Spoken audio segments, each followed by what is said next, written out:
What is up, guys? Cyber Houdini here, and welcome to the Silent Hill 2 remake. It is finally here. Yes, indeed. Something that we never thought that Konami could pull off, honestly, because they've had such a rocky road. Even during their high points of Castlevania and Metal Gear Solid, they just continued to make the wrong moves, the wrong business moves, and then eventually it all collapsed. Kojima went his separate ways, and they went into Plinko machines. But in the last couple of years, they've somehow rose from the ashes, kind of like Capcom, kind of like a lot of Japanese companies, and they decided to do right finally. So we're getting this Silent Hill 2 remake, we're getting the Metal Gear Solid 3 remake, we got the Master Collection, there's talks of a Silent Hill collection, and possibly even maybe more remakes. We'll see. Now this has been done by Bloober. Bloober have always been that studio, for whatever reason, have been the easy go-to to basically shite on, you know what I mean? Like, I don't know why. I don't know what caused it or who hurt their feelings personally, but that vocal minority on Twitter and Reddit that really seems to hate on every movie, every game. Like, can we enjoy things in life, please? Thank you. But I've been on that Bloober train, I've pretty much played all their games besides the medium. I even played the remake, the semi-remake of Layers of Fear. I love these guys, they're a Polish studio. They have a really good track record. They're not going to break the internet with their games, but they're really solid. They came up with one of the first PT clones in Layers of Fear. In Layers of Fear 2, they did a Blair Witch game, which had some cool things. A really interesting non-horror game in Observer. Amazing. That one was really, really cool. So yeah, I've been on this train for quite a while now. When this was first revealed, they hated the look of James. They hated everything about it. So they went back in and touched it up, I think for the better. But this is a game that's been desperate need of a remake. Things like Legacy of Kain, some of the old Tomb Raiders, Silent Hill, even the old Resident Evils, all absolutely need a modern remake. And it really just comes down to the basic modern controls and camera. It's as simple as that sometimes, and thank God mods kind of get in there. But this looks amazing. I'm super excited. Silent Hill 2, as you know, is kind of the outlier. It stands alone from the rest of the Silent Hill games. It's its own story, and a lot of its villains became iconic for the entire series, when in reality it was only meant for James here. So if you don't know the story, Silent Hill 2 and Silent Hill itself is a town that kind of swallows people and has a very occult hell dimension to it, where a very nasty religious cult seems to embolden this demonic hell dimension, and basically it pulls people into its town and then exhibits the horrors that you're going through. So basically making your worst nightmares a reality. And each person that we play in the mainline Silent Hill games are usually not great characters, you know what I mean? They're not, like, I think the only one you could possibly say is entirely innocent maybe is Heather, but even at that, like, she's doing her own thing. So Silent Hill 1 and 3 are loosely connected. Silent Hill 2 is on its own, but there's a lot of nods to it in 4. But it's mainly just like, hey, remember this game? So a lot of the creators, Team Silent, they were kind of a ragtag bunch of rejected people over at Konami. It's like, you can't work on Castlevania, you can't work on Metal Gear Solid. So what can you do? So they went off and they decided to make this game. Now, it did come out a little while after Resident Evil, and that was one of the driving factors. Like, if you were just to play Resident Evil likes back then, you would have a massive amount of games. Nowadays they're still copying that, but yeah. I'm excited for this. Let's do it. Alright, audio language, English. Okay, cool. We'll see how that goes. But hope you're all doing well. Quality over performance. Now, I've heard that performance, it's not running too well at all. This is another game that people are using to drive home we need a PS5 Pro, instead of just optimizing and doing a better job with your games. But what I'm noticing is I don't think Sony are stepping in and helping anymore. It used to be a thing where they would help and be like, alright, we're going to get your game running buttery smooth like our first party games, using this engineering ICE team, as it's called. Let's see, Gamma. It's always nice to have just a little extra gamma, but not too much, because you don't want it too washed out. The beauty of it is to get it right for you, and then on stream as well. But I think it looks great. Like I've said this before, James is not a good guy, Most of the guys in Silent Hill are not good people. We have ex-cons, we have ex-murderers, we have weirdo stalkers, we have things like that, Not so great fathers. And then this guy. So the list goes on and on. Alright, is there anything we need to... I think I should just leave it the way it is. See how they want me to do, and then we'll see after that. Colorblind mode, lots of accessibility options, which is great. We've got the iconic red squares. They actually go back to the cult, as I was talking about. Radio static indicator. I believe the radio static will come through the controller, which is a nice touch. Now, this is a PS5 and... weird. Yeah, this is a PS5 and PC exclusive.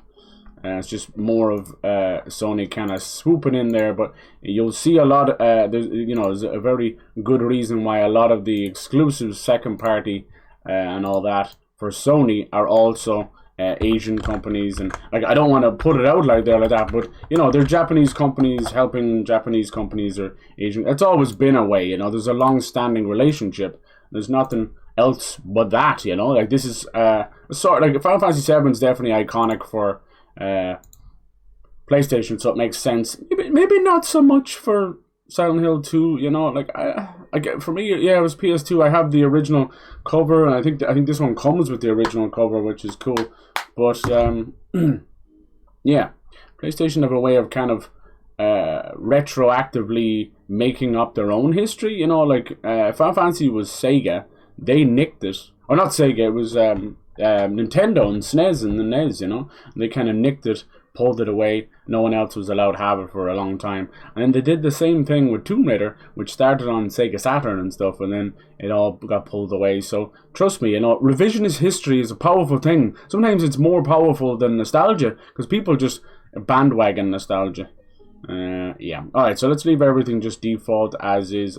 Graphic mode 90s. Oh, that's cool. No, let's leave it the way it is. Nice. I'm a little bit late on this one. I as usual, I jinxed myself, as I always do, and I'd spoke about how I was getting games earlier in the post, 1 day earlier, which is very nice. Now I'm getting them 2 and 3 days late. So great. Someone must have bollocked them or something. So you can't be releasing that. But yeah, hope you're all doing well. Nice little start. I'm gonna take... Oh man, they even got the footprints. Wow. Yeah, they did such a good job. So here's the Bloober finally getting their flowers after a long time. Now this has been Steam review bombed by a few angry little people. Usually those same morons who are holding video game female characters up to some weird standard and thinking just because they have anime titties and anime booty means that everybody needs to be that way. Now, do I think that Western devs are slowly kind of making some weird choices? Abso-freaking-lutely. There are so many screaming activists posing as devs, That stuff needs to stop. Same people that 10 years ago were saying, get our politics out of games, now are the ones shoehorned in. So, trust me, I feel exactly the same way. But in terms of the whole female standards in games, like, go away. So yeah, Pyramid Head has become one of the most iconic characters, including showing up inside the movies when he's only supposed to be part of 2. But yeah, this is definitely my favorite Silent Hill game, and probably one of my favorite horror games of all time. I enjoy the Silent Hill series more than Resident Evil. The newer ones are great. The older ones are... I like them for their comedy almost, their kitschiness, the bad voice acting. Same with Silent Hill. But Resident Evil obviously controls better and continue to control better, whereas these games were very rough, and I'm excited to see can they improve that combat. It was a mix of horrendous lock-on and tank controls, and it was just a disaster. Alright. Nice, yeah, they changed him up a good bit. Good old James Sunderland, so this is him. He's come to the town of Silent Hill. This famous little bathroom. There's Easter eggs everywhere. Keep an eye on everything, including his car at the start. We'll see if we can notice anything. There's been so many rumors. These games have a comedy element to them as well. It's more like a secret ending. So I'm only going to play a little bit of this and kind of drip feed it until Fright Fest near the end of the month, and we'll really get into it. Because these games should be coming out near Halloween, but who am I? Who am I? Nice. So yeah, this is done by Bloober, and they've used a lot of Western devs, and oddly enough, a lot of Eastern European devs as well. A lot of the old ones like Downpour and that, they're done by like Czech devs and that.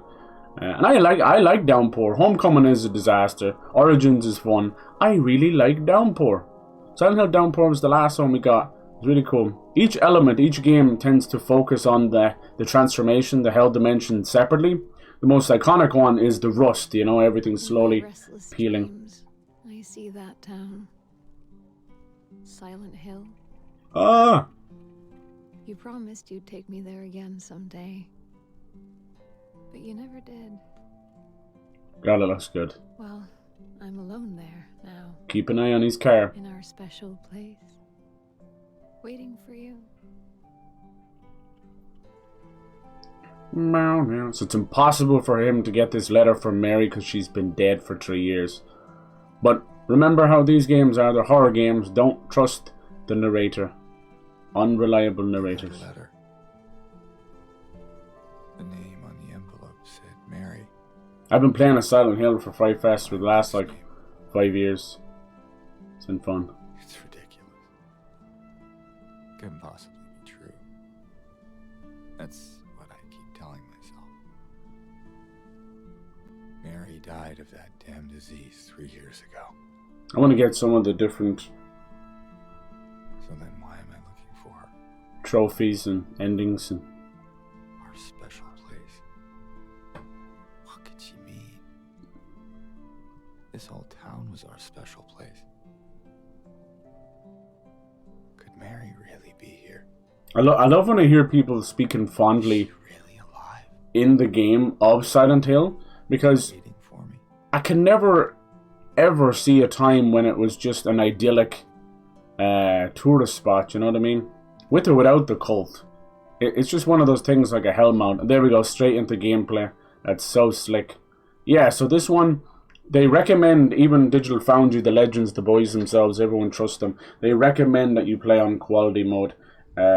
We'll see how things go. If it gets really rough, it's ironic that the original had some frame pacing issues as well. But yeah, like I said, this doesn't feel like issues. Like, this game's only like 38 gigs or whatever, so they did a good job there. It doesn't seem like engine or PlayStation 5 issues. It seems like very, very simple ways of planned obsolescence, which is a marketing tactic, just like how you get a update on your phone, your iPhone and all that, and the battery's suddenly really bad, you know.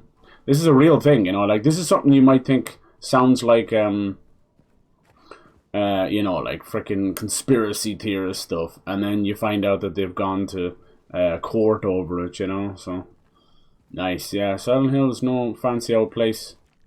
In the first one, you had a father looking for his daughter. Now you have a husband looking for his supposed dead wife. But it'd be an awful shame if you were able to open that boot up, wouldn't it?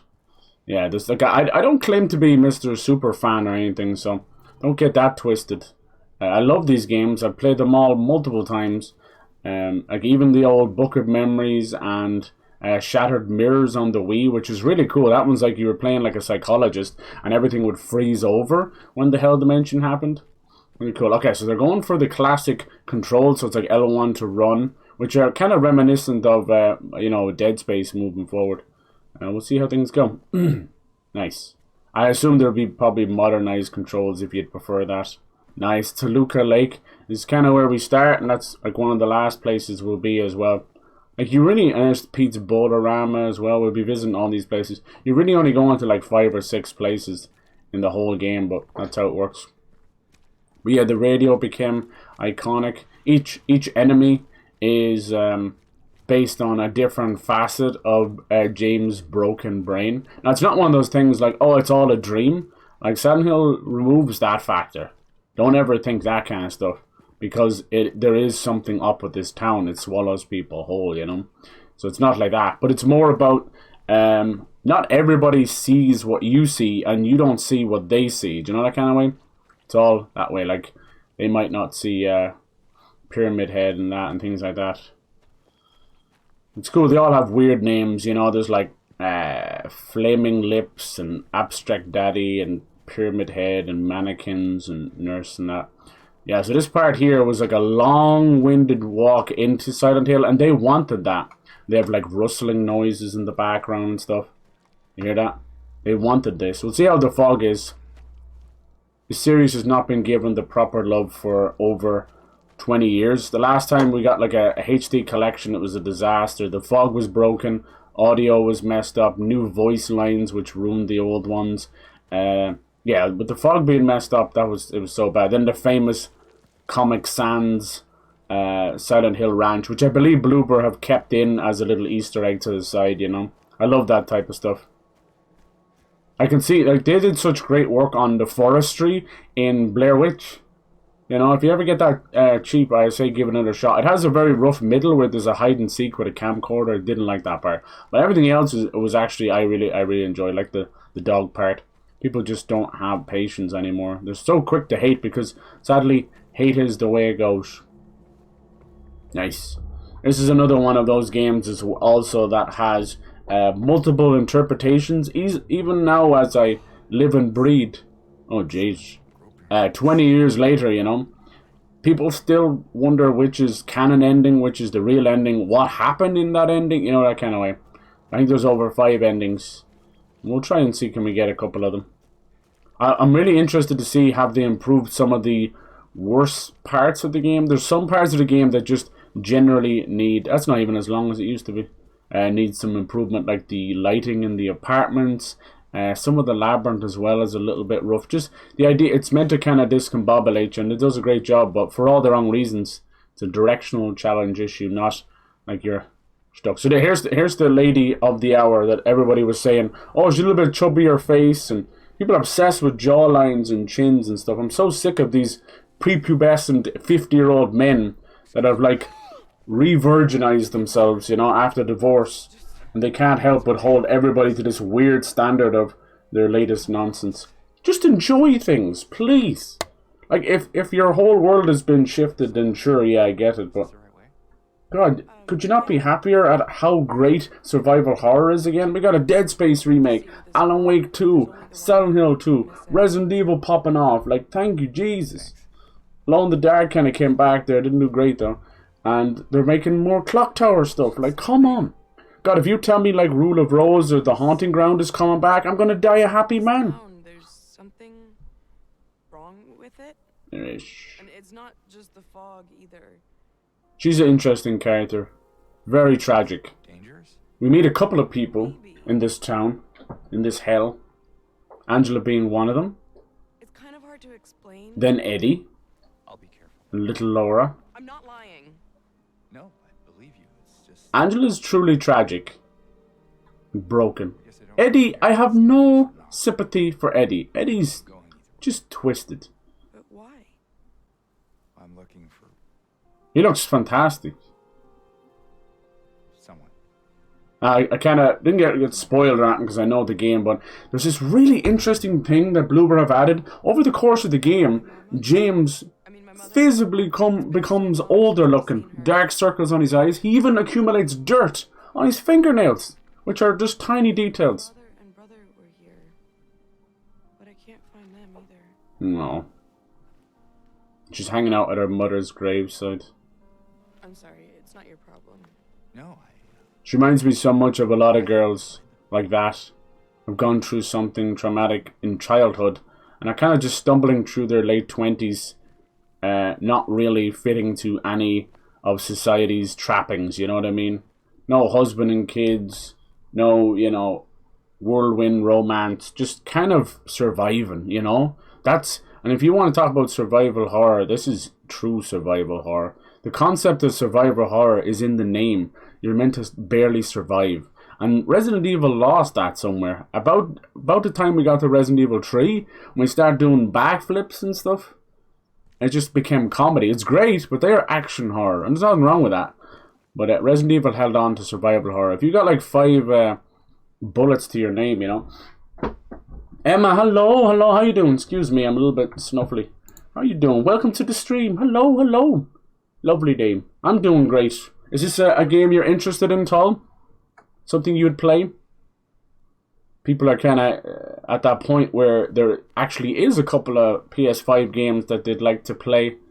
And they're either like, should I get one? It's been that long and they were gone and I didn't really want to. And then you got the PS5 Pro coming out. Oh, this is cool. Is this maybe a nod to James digging his own grave? Pretty cool. This looks fantastic. I'm playing this in performance mode, and we'll see how that goes. I hear it runs shockingly bad, even dipping in performance mode to the late 30s, 39 frames and stuff, which is horrendous. But if you don't have a PS5, I would recommend the PS5 Pro. If you already have a PS5, I wouldn't bother. It's so expensive. But if you're moving into the next gen, that extra couple of $100 will secure you. And then you wouldn't have to bother with a new console till something like the PS6 Pro. Do you know what I mean? Always make that leap a full generation of leap. Otherwise, you're not really going to get your money's worth, you know? It's a tough one for sure. Like, Sony are definitely in their greedy mode, which is something we haven't seen since the PS3, and I hope they snap out of that. And Xbox have a chance to do something very simple and allow their next-gen console just be $100 cheaper and immediately get good graces. Cool. So we just met Angela, our first poor little friend down here. So the fog aspect, it's, you know, this is a PS1 game that when we got to the second one was PS2, you know, but when PS1, they used the fog because they couldn't render the game any better, you know. It was a very early 3D game. So yeah, it was just a sneaky way, and then they realized how spooky it made the game where you couldn't see in front of your face, and it did a great job, and now it's become iconic. But yeah, I'd say 2 is my favorite out of the bunch, but I'm very, I wouldn't say I'm gatekeepy about it, but I'm very romantic about Silent Hill 2. Like, I hold Pyramid Head to a standard that it should only really be in Silent Hill 2. I hate that it's in the movies, I hate all that crap, but it's fine, you know? It is what it is. Here we go, here's the legendary, it used to be in Comic Sans, that's how bad the HD collection was done. The HD collection was not even the devs' fault. Konami gave them like 8 months or something to make a collection of 2 iconic games. So you can tell where Konami's head was at, basically up their arse, and it's just the way it was, sadly. They were very much a company that didn't want to do game development, hence why Kojima was getting sick of them, everyone was getting sick of them. We hadn't had a Castlevania game properly done in years, you know. It was all the handheld Castlevanias that were gone. Pretty good. How's your day? Yeah, very good, very good. Just a little snuffly. I got like the flu jab, so it always gives you like flu-like symptoms. Nice. So yeah, I think overall, I think I have more love for Silent Hill than Resident Evil, which is mad, I know. This looks fantastic, yeah, but good on Bloober. Good on Bloober. We'll see how things go. I don't know if all the endings and stuff is in it. This looks good so far, hell yeah. Oh god, you can hear the creaking. Nice. It sounds like they really played the original. You hear like metal creaking, you hear squelching, all that stuff. It's really cool. It's a game that functions on its sound design, so you gotta get that right or it's all for nothing. I think my favorite part is probably, honestly, maybe the hospital. It has that, it's so foreboding and weird and claustrophobic, and hospitals are already like that anyway. And the nurses, and there's this one part where you go back to a room you're not really supposed to go back to, and there's a dude like screaming like a mental hospital patient, and that always stuck with me. And there's heavy breathing, and then you got the whole Maria stuff, and it just gets weirder and weirder. I love that part. But it has the same problem as the apartments, where it was too claustrophobic and dark and weird camera angles, but I'm hoping they can fix that. Well, yeah, usually I just play whatever kind of game takes my fancy.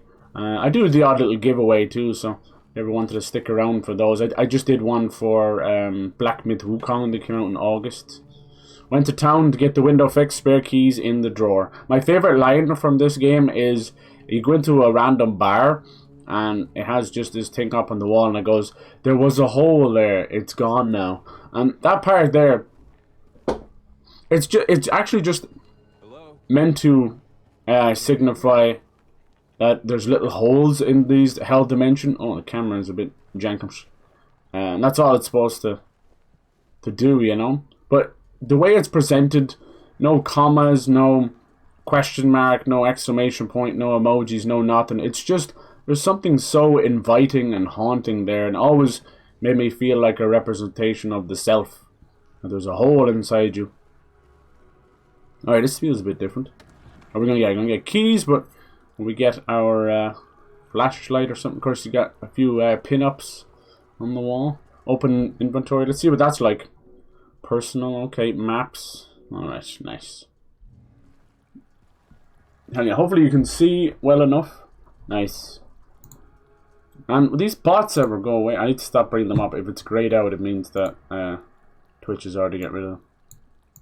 Nice. Are you daily streamer? I try to be. I try and basically wrestle it with work, you know. So I get off about like 5 or so, and I live pretty close, so I just race home, get a bit of food or get cleaned up. Nice. Noticing everything's a bit weird today. I try to. Weirdly enough, I don't stream much at the weekend, and I should. How about yourself? Do you do any YouTube or Twitch or any of that stuff? Or TikTok or any of those?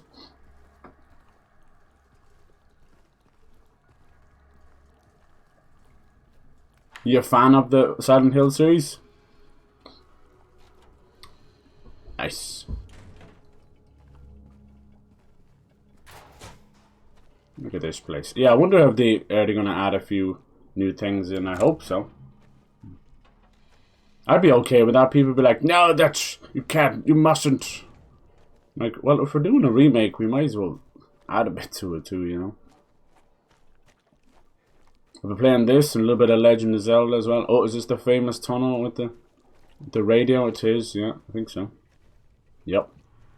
Get our first little weapon. Listen to that. Hopefully you can hear that okay. Get loud.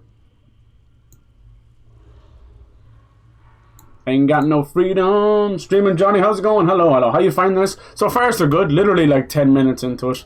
Just 10 minutes into it. Yeah, I was a little bit later to get to it, sadly. I know you could do, you could buy a fancy version and get early access to it. I hate that crap, I really do. That's worse than pre-order bonuses and microtransactions. That's not just pay to win. It's pay to play early. I hate it. It's a horrible precedent, and I don't know why the industry is going ahead with it.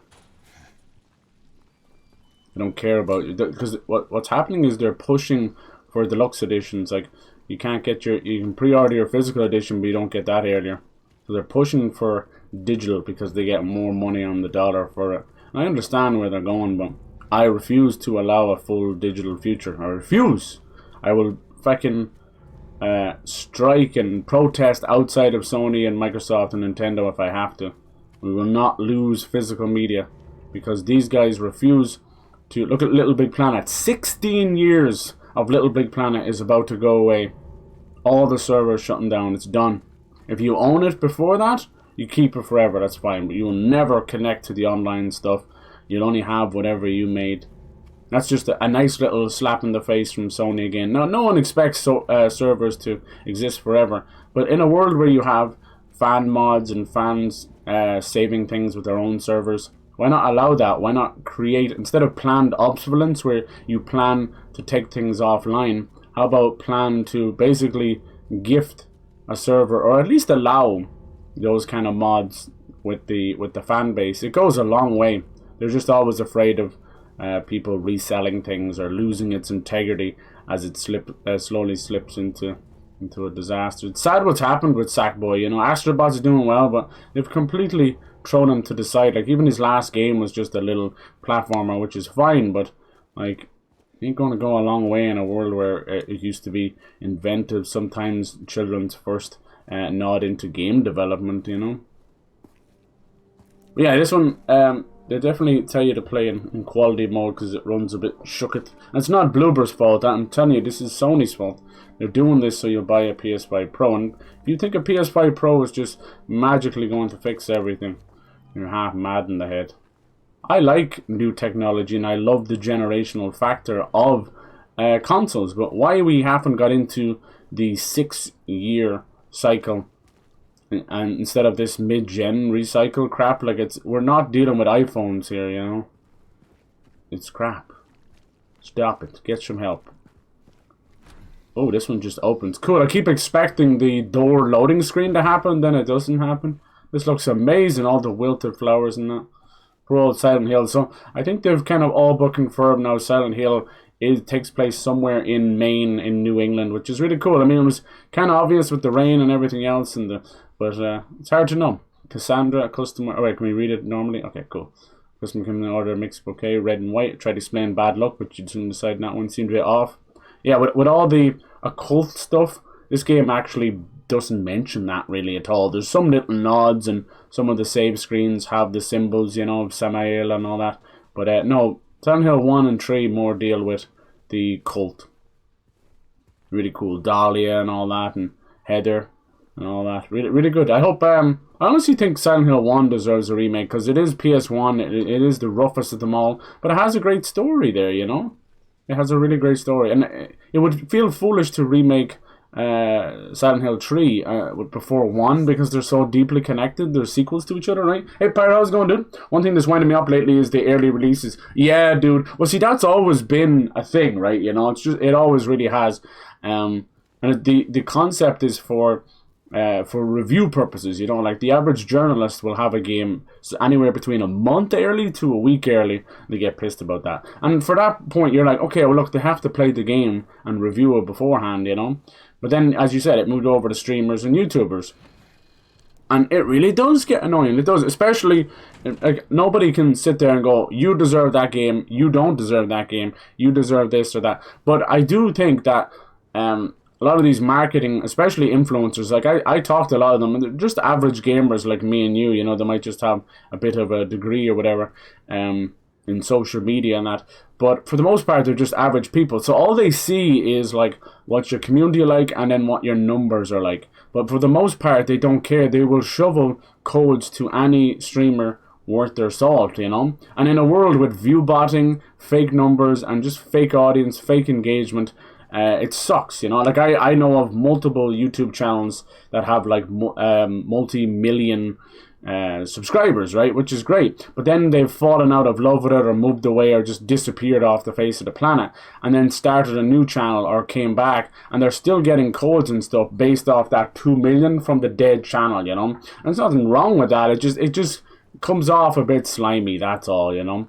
And then you've got like key resellers, which are pretending to play games and selling the keys, and to be selling them for a couple of dollars. Like, I've never seen such a wasteful, empty, like, way to go, you just made like $3 off a stolen key or whatever. It's so silly. I don't know, there's such a small amount of scammers out there that are making cents on the dollar and thinking that they're scamming the system or whatever. It's so weird. The same way I feel about like Indian call center scammers. Like, they make $1 for every $100 they scam. They're working, like, it's the whole thing's like a hierarchy. They're so stupid. Like, you're telling me there's no better prospect over there at all? Like, you'd make more money begging on the street. Oh, here we go. But anyway, yeah, not to be mean. So yeah, that kind of streamer stuff, like, so you'll see things like I was saying, like one of those kind of goofy comedy lads like Miskiff playing like an anime game or whatever, because it's, or you know, the whole joke of Raid Shadow Legends and that.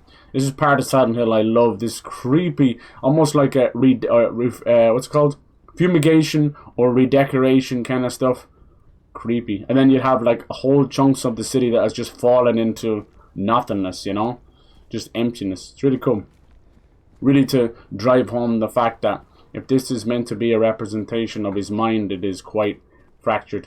So yeah, I feel you on that. So yeah, there is certain YouTubers and streamers, and like me I'm doing this years, and like there's always a small amount where you're like, am I just being jealous about this? And sometimes honestly you're kind of like, yeah, I do feel a little bit jealous about stuff, and like I'm not egotistical enough not to admit that. Like, I understand, but for the most part it's not. Like, I tend to look at most things in life from an outside perspective on purpose. Like, I've always called myself an observer rather than a participator, whether it's like in sports or these social groups that they ask you to join, all that kind of crap, you know. I've always been like that, and I enjoy that. It's more, I don't think I'm better than anybody. Absolutely not. We're all the fucking same, really, unless you're a piece of crap. But yeah, I tend to just be doing my own thing. You know, I like that. It's more of a lone wolf, independent perspective rather than I am above everybody else. Look how these little ants move around. And no, it's not like that. I don't really care for that kind of stuff at all. That's a horrible mindset to have, because you will be heading for a very swift downfall, my friend. So yeah, when it comes to that stuff, it can come off a little crappy. Like, some people I think deserve it. Like, they genuinely have put in. Like, take for instance Rad Brad. Like, he's very milquetoast. He's very samey. Like, the guy doesn't even have anything popping up on screen or a camera or anything, which is fine. People like that, you know. But there's definitely channels that do no comms, no cam at all, so you can do it that way. So he doesn't add a whole lot to it, but he's good commentary, and he seems like a good dude. He stayed out of like 99% drama and stuff. So, and he's consistent, and even with like failing views, which every gameplay YouTuber has gone through, you know, almost slashed, but you know, 90% sometimes. He's kept going, you know, he's kept going. He's good. One thing I don't like about those YouTubers is I find myself sometimes doing it too, but you get into habit, you get into speech pattern habits. So for him, it's always like, all right, let's get it, let's do it. All right, thank you so much for this, and thank you so. And you can't be thanking people every single fucking video. So it feels really disingenuous, you know. Nothing against him. He's probably a good dude. It's just a habit that's bred out of that. And then like when you've got the offshoots, the smaller guys like me, most of my peers have just copied those guys, from PewDiePie to Jacksepticeye to Rad Brad and all that. And there's nothing wrong with that, but if you're siphoning the sweat and pee off of the other guy, you know, if that's all you're any good for is the crumbs off the table of Rad Brad, instead of just being a human being and being yourself and having a bit of fun, then I can't really help you. I can't. If you just want to be a shadow of someone else, if it's that important to you. So that's hence why, not to be mean, but hence why we had a group of like 50 people in a community of streamers and YouTubers, you know, 5 years ago, and I think there's 1 or 2 left, and it'll tell you that they got in for the wrong reason. They get into it because of this or that, you know, money, fame, just wanting to, you know, hang out. Instead of just doing it for the love of the game, baby, doing it for fun, like I do it. Like I've been gaming since I was like 4 on the Commodore Amiga, went on to the Sega Genesis and Sega Mega Drive and PlayStation, and it's always been escapism from me, you know. Like it's like a book where I have more control, and I'll never stop streaming. I will never stop gaming if I'm 80 years old. I've got nieces and nephews into it. I've got everybody into it. It's great. I've had great memories with even my parents playing like the Wii and stuff. I think whenever I hear like a dumb politician mention that it's connected to violence, I just want to smack him in the back of his dumb cue ball head, you know, fix his glasses and realize that there's 70,000 more important topics, and absolutely none of them is connected to video game. If violence begets violence, when we live in a violent world, it starts in the home place. Jesus, look at this stuff. They've done a great job on these houses. Like, I haven't seen them so well put together. Downpour did an interesting idea. It had kind of a Metroidvania style where you would get things like a crowbar for doors and this iron poker that would lower ladders so you could climb fire escapes. It's pretty random. Anyone in New York or whatever probably know them well, but anywhere else they're like, what the hell is that thing? So now we're following our first creepy little person. You can see they're kind of stuck in a flesh straitjacket. Are you a fan of these at all, Pyro? Pyro's not really into horror, but he's like a smart dude. He's got a good head on his shoulders, so he kind of breaks it down. It's like, why is this horror? What is actually scary about this? And I get that. He doesn't look at stuff like, I don't want to look at this. This scares me. It's more like this genre is nothing. I think it's just more of a. He's right, like, you know, everyone's almost become comedy. A bunch of DayZ streamers got the new map 3D. Oh, Jesus, dude. Yeah, that's disgusting, yeah. I remember those days, PUBG, and then there was H1Z1 and DayZ. You know, it was really interesting. It was good times. It made Battle Royale feel like it could have been something.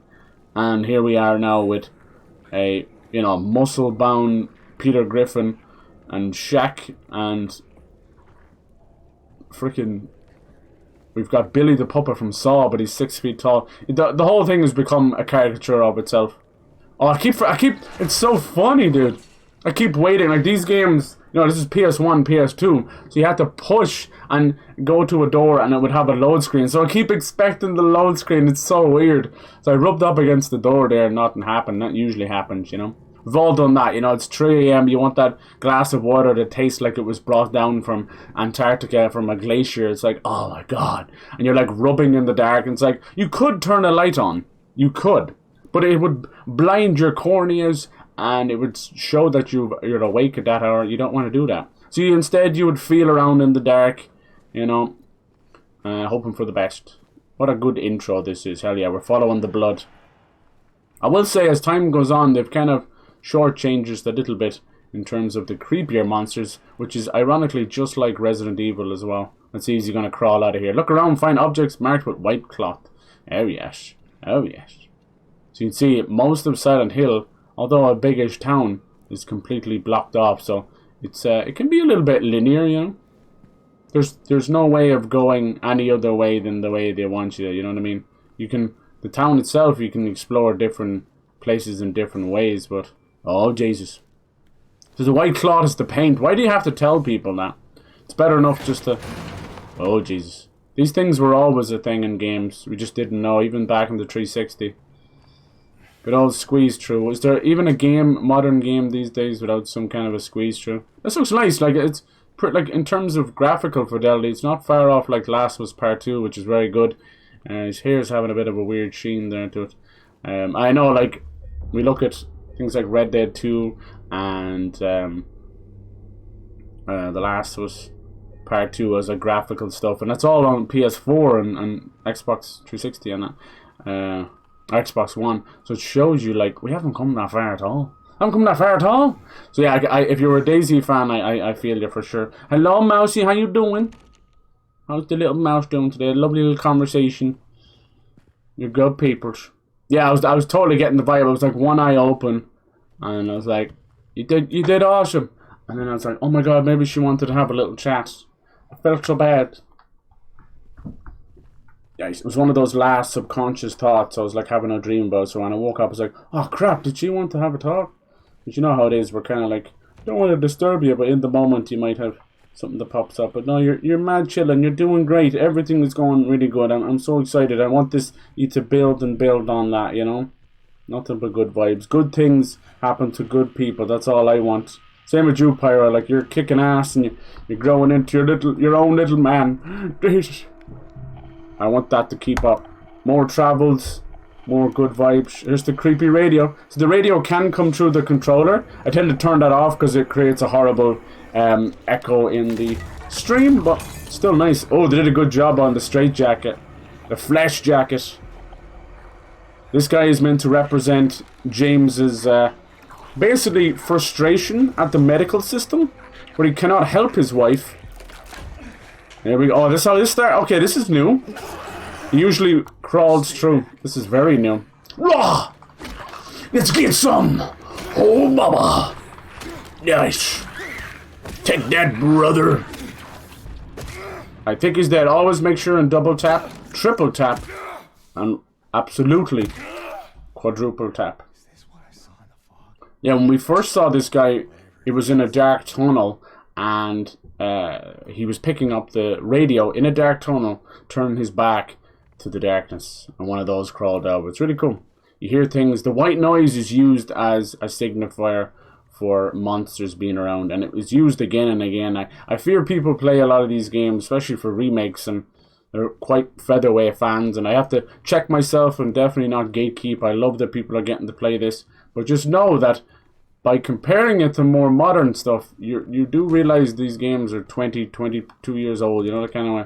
Not to be mean or anything. It's just a sign of more modern society. I was probably exactly the same as a teenager, where I'd listen to something or watch a movie, and maybe my parents or my older siblings were like, dude, you're such a gobshite, you know? This is a total remake of another movie, or this is a cover of a song, you know, that kind of way.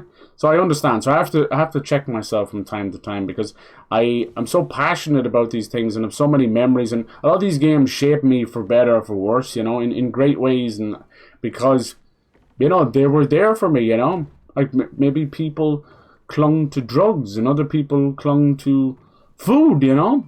For me, it was kind of honestly gaming, you know. I was a deeply troubled, insomniac, self-destructive teen.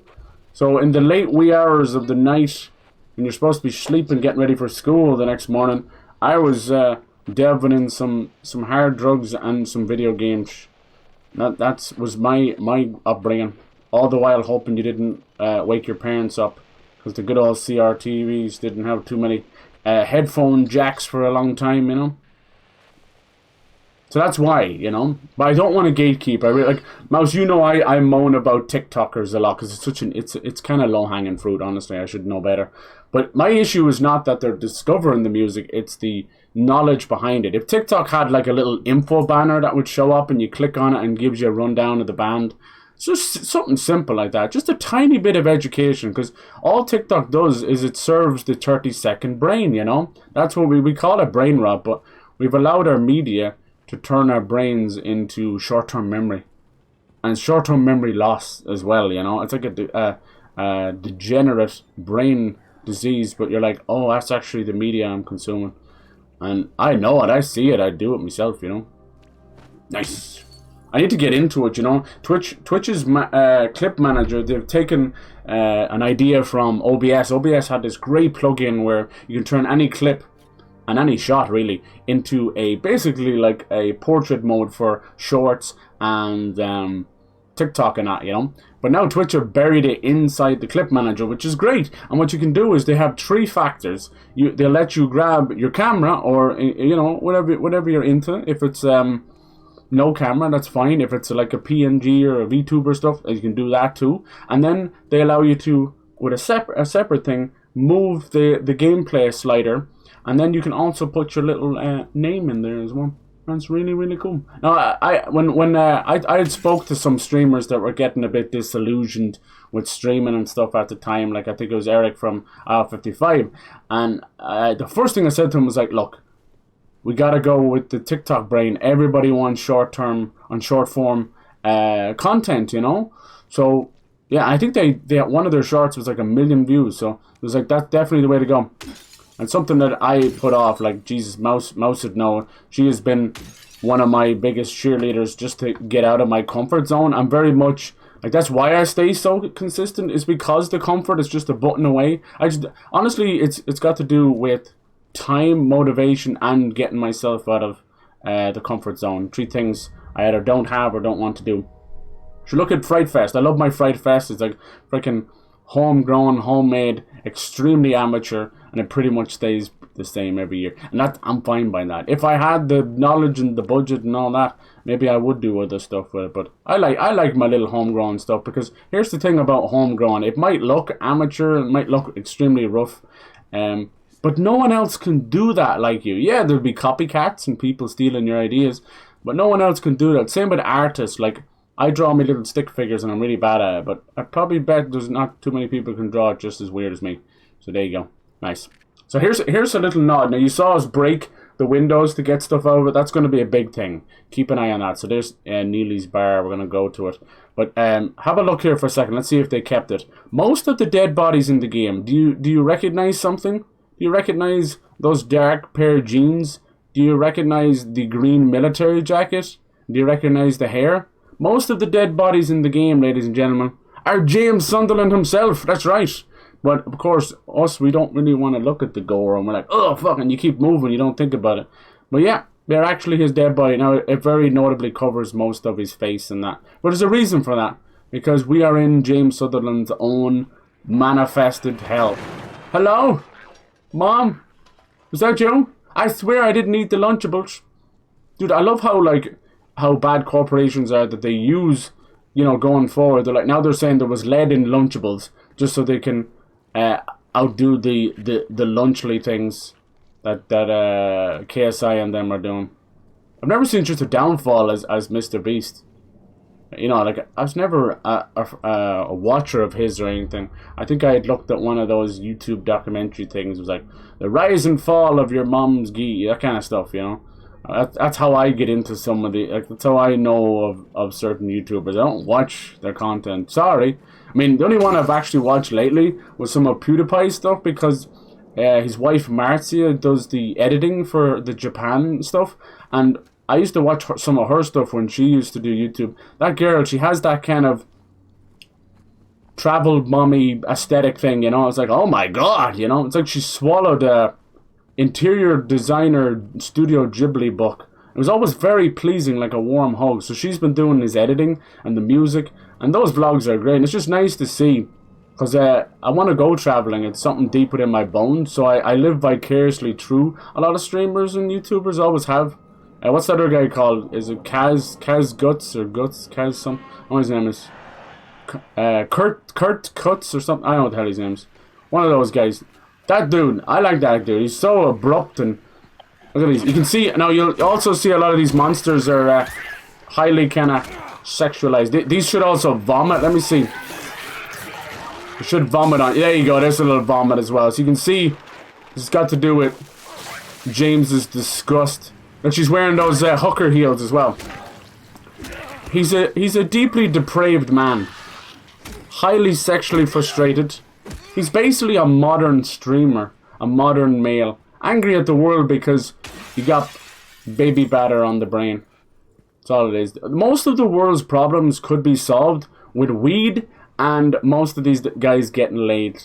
Because they're all sexually repressed and confused, possibly closeted, and just really tense.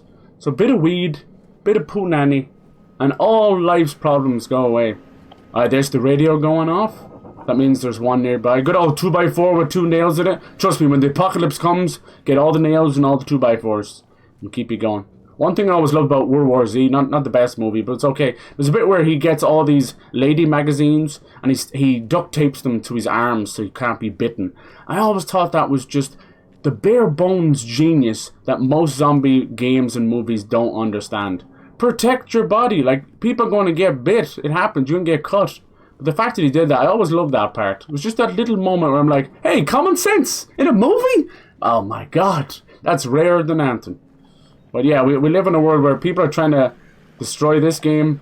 All the movies are getting shit on. Like, we don't enjoy anything anymore. It's so sad. Like, absolutely be a critic. Come here, you little shite. Woo! Tonight we eating bacon. Come on, little bitch. Come on. Nice. The combat feels good. It's always been kind of awkward. Now it's traditional third person. Nice. Is it dead yet?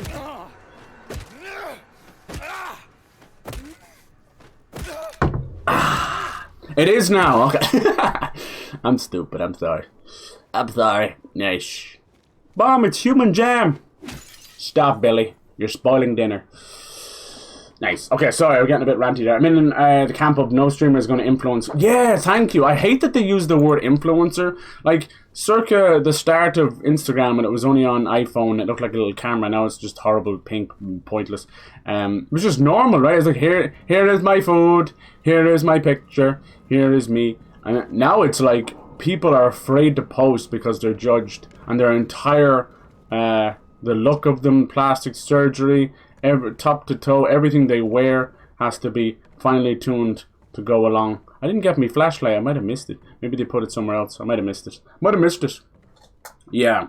So yeah, I hate that they call themselves influencers. It literally means brain manipulation, you know? You're being influenced. And everyone's like, no, it's just modern thing to say, you know? There's so many things like that that drive me bonkers, where it's just become the zeitgeist, the latest lexicon to use. And it's fine, you know, but it's like, you don't understand, like the whole Stan thing, right? Take, for instance, the Stan, right? Stan, based on the Eminem murderous, creepy stalker fan. And they've chosen to adopt that. It confuses me. It confuses me. That stuff is, it's like ludodissonant fucking toxicity or something, or brain rot. They don't know what's right in front of their face. That kind of stuff, I'm like, Lord of mercy, we need to be teaching this in school. Alright, now we got a little coin. So these games are really cool where you could choose the combat difficulty, which basically just bullet sponge or instantly dead. And then you could choose the puzzle difficulty, which really would change how the puzzle works. Now, sometimes it was just as simple as like, oh, here's the code, here's not the code. But then it would go as far as like, here's Greek numerals in different places. Or here's an item that you don't even get in this version. This is very dark. We need our little torch. Yeah, we're all good. I was just thanking you. Yeah, you're super nice. You're super nice. It's all good. I just had those feelers up, you know. That's all. Just caring about my little mousey. In fact, the Rat Brad's still going even with somewhat decent reviews. Yeah, well, see, when you've made those millions and you were just in it for that, Pyro, and you're doing it for the love of it, that's all it takes, you know. And he's probably still making a couple of 100,000 a month, I'd say, if not a year. And that's enough for people, you know. He doesn't catch me as the guy. He's never flexed, as they used to say. They don't even say that shit anymore. He never bothers his arse to go after Lamborghinis and that. Not that we know of, right, you know. Oh, shit, I didn't mean to do that. Alright, okay. Good old quick heals. Accidental heals. That is the cyber way. It is the cyber way. We breaking all the windows? You know I don't care. Yes, can we hop out these windows? Nice. Lovely. Now there is guns in the game. And there will be a lot of tough things, you know. Pyramid Head is super cool. I think the reason he became so big is because of just that horrible nature of the way he looks. Like, it really is just a bloody butcher. And then you've got this sharp, rusted... they've chosen to use nearly everything that we perceive in society as the not so good, the bad touch, you know, the not so good touch. Like, you don't want anything to get rusted because it can give tetanus, or it perceives to be like crappy metal, you know. And then blood is usually kind of a bad thing. Usually it means damage or whatever. But for on the lady's side, it's like more renewal. Wait, is there someone alive over here? Get him again! Sorry, I was just checking. Sorry. And then, yeah, the rust and the fog and the ashes and stuff. It's really cool. So, yeah, now that they've kind of made it, confirmed that it is sort of set in Maine, that's kind of cool. I guess just taught that way. So, yeah, you see the blood came off him as well. It's cool that he's supposed to get older throughout the game. That's something we didn't see in the original. And there's even parts where you now open the map. Let me see if I can make that happen. Is there a button for the map? You probably told me. Oh, there's a dodge now as well. Cool, that was definitely not there before. What does square do? Okay. Alright. I mean, there probably was a map button, was there? Let me double check. There it is, okay. And apparently, as the game goes on, he's going to get, like, ragged hands and dirt under his fingernails. Things like that. It's really cool. So you can see a small part of Silent Hill here, and it's very confusing. He's writing down on it, and, yeah, very confusing. You've got little... scribbles and cracks everywhere. Basically that means you can't go that way. The big red blocks are your saving points. And then, hold on, there's somebody out here. Hello? The radio's going off a little bit. I used to turn, I'll be honest with you, I was such a kid playing this. I would turn off, oh, where's he at? I would turn off the radio. Used to scare the crap out of me. Are you in here? Let's head in here. Are we allowed to?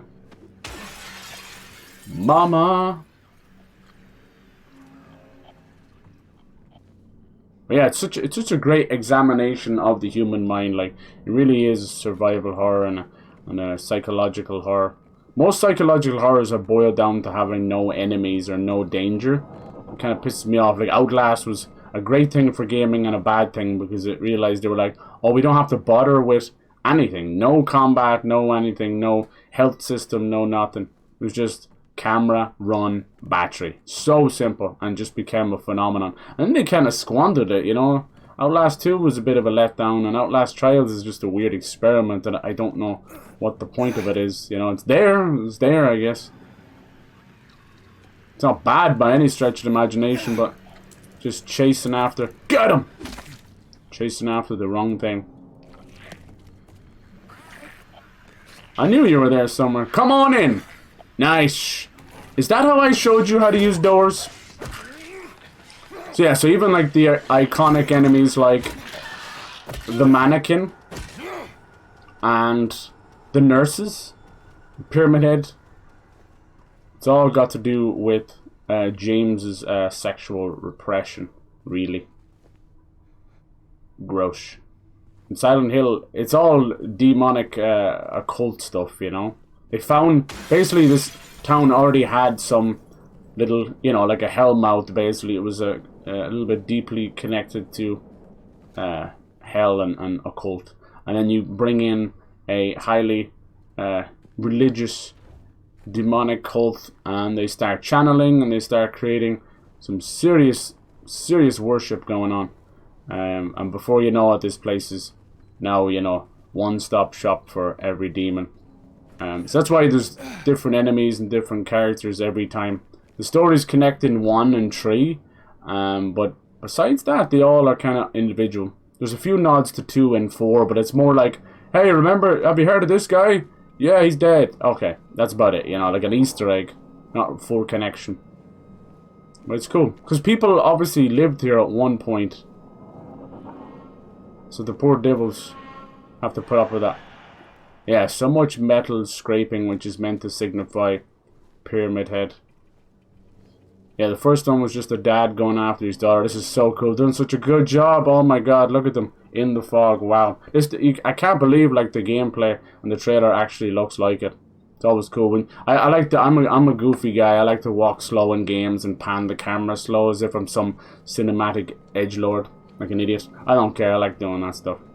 But yeah, so it's super cool. So everything you see, fucking genius. And what I love about Team Silent and Silent Hill is, as well, is it's like a shout out to everyone who's kind of failing at their job, everyone who feels like you're just an average dude who can't really get ahead in life, you know? Because the guys who made this Team Silent were the offshoots at Konami, the guys that didn't fit in anywhere, the oddballs, and they became a ragtag group of people, you know? They weren't allowed to work on Metal Gear Solid. They weren't allowed to work on Castlevania, you know?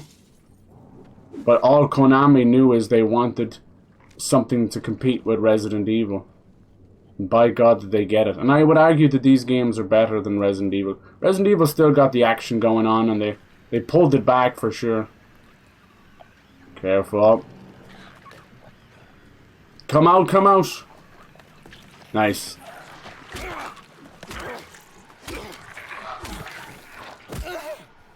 There's even multiple Pyramid Heads, you know? Pyramid Head has become another one of those Mac Daddy horror sexual figures as well. And he's supposed to represent everything wrong with the male brain, you know? Which is Unga Bunga cavemen, spread my seed everywhere, take what I want from women, basically. And they're all like, yes, please. It's the whole concept. This is why I bring it up. It cracks me up. The whole concept of some ladies that really just want a bad guy, and they'll go as far as to get, you know, go after serial killers. No, not every lady, but you know what I mean. It still confused the hell out of me. Some things just become memes and we don't know why. Look at the booty cakes on that! Hell yes. Speaking of which, Unga Bunga. I'm not exempt from Unga Bunga, I'll tell you that much. I'm just a man. Holy shit. And it doesn't help when you people like Jessica Negri, who, my goodness, that girl can do a cosplay. So like 6-inch hooker heels while walking around in Pyramid Head stuff. I think it's got to do, it's the nature of like it being taboo, you know. You give me the sweetest taboo. Them's games I feel like help me through the hard times. Oh, sorry, I'm missing stuff now. Comfort zone expands though, which is the great thing about it. Yeah, you just have to get out of it, right? Yeah. You're in your own Silent Hell world, what would you see? Wouldn't be too far off, honestly. Kurt Kaz, thank you, yeah. Not him, he's definitely Hidden Demons, you think so? Yeah, I would agree with some of that, yeah. I do think he has anger issues. I can see it within him. He seems like a typical gym bro. He really has that gym bro thing going on. Damn, I'm gonna die to a cockroach. Where are you, little shit? He's right under my foot, if you can believe it. Yeah, he's like a little Doom Beetle, little Hell Beetle. Nice. So yeah, I would love them to remake the other ones. I know we live in remake, remaster land, but I think multiple generations and enough time warrants... You know, these games needed so desperately. They're all old tank controls, and half of them are just straight up broken or unplayable. Can't go this way yet, can we not? We hurting. We hurt. We out here hurting, man. We hurting. Anyway, but yeah, I'm gonna take my time with this one because I kind of wanted to be part of Fright Fest. Because if you couldn't tell, each year I would pick another Silent Hill game. There's a few games. Honestly, most of the old Resident Evil games I don't even touch. The classic ones on purpose. There's quite a rabid little fan base of weirdos around those games. They're either, as I said, gatekeeping and speedrunning and all that stuff. It's like, they're not that great. It's just a game, for God's sake. You know? Like, I don't think you could do a psychological study of a man's depravity and how low we will go in Resident Evil, can you? No, you can do a Jill Sandwich retrospective. But Silent Hill, like, you might say it's not that deep, bro, and that's fine. That's fair enough. I keep expecting the door loading. Hello? Ah! Some of the weird baby things. And it is not that deep. I mean, you can add depth to anything. Hello? Come on, bitch. But it definitely urges you to examine that side of things, for sure. It's such a trope when you think it'd be like, oh, you're playing the bad guy or whatever, but you really are. James is not a nice dude. Like, do not aspire to be this guy. He's a piece of crap. He's a weak man. Nice. Seems to have a bit more difficulty too. It's good. He's a weak man. I mean, the whole concept of this is he gets a letter from his wife who died 3 years ago to come back to this town. And he's like, that's impossible. But little does the player know that somebody's already in the car. Anyway, it's one of the theories. You know, they're great games when you have still got theories on them 20 years later. I know you can just be purposely ambiguous with things. You're like, haha, I'm such a good writer. I made an ambiguous game or an ambiguous book or a movie, and people will just think about it. And I know the power of nostalgia and how drunk we get off it, especially as a person my own age, you know. I do understand that it does blind people. It blinds me sometimes, for sure. But that's not what's going on here. Glue! Everything's glue. I miss you, Gemma. I miss you. Poor old Jenna Barbers. But she seems to be doing well with herself. If people can exit YouTube and Twitch and all that safely without being problematic, or in this case it seems to be without grooming children, fucking weirdos. I'll tell you why that's happening. It's a power ego trip, and they're also depraved in the head, and also they are mentally regressed, you know? The average big streamer has shut themselves off from the world, right? And what it does is you're hanging out with the masses, and that's why they call 20,000 people chat as some amorphous blob, right? And they slowly infantilize their own brain, and it's so sad. And by doing that, so that's why you look at an XQC or any of these people, and they literally act like, you know, the mind of a 12-year-old or a 17-year-old. So then the dumb shits decide that they're like this cool rock star mode, and they go off and start chatting with some of their fan base who are all younger. It's depraved. It is absolutely depraved. It's a warped mentality. It's very similar to what's going on with all those rock stars and stuff. You see this one girl, she's like, I think she's a model or something. She's like Al Pacino's girlfriend. Have you seen her? She's not even that young. I think she's probably pushing 30 or whatever, you know?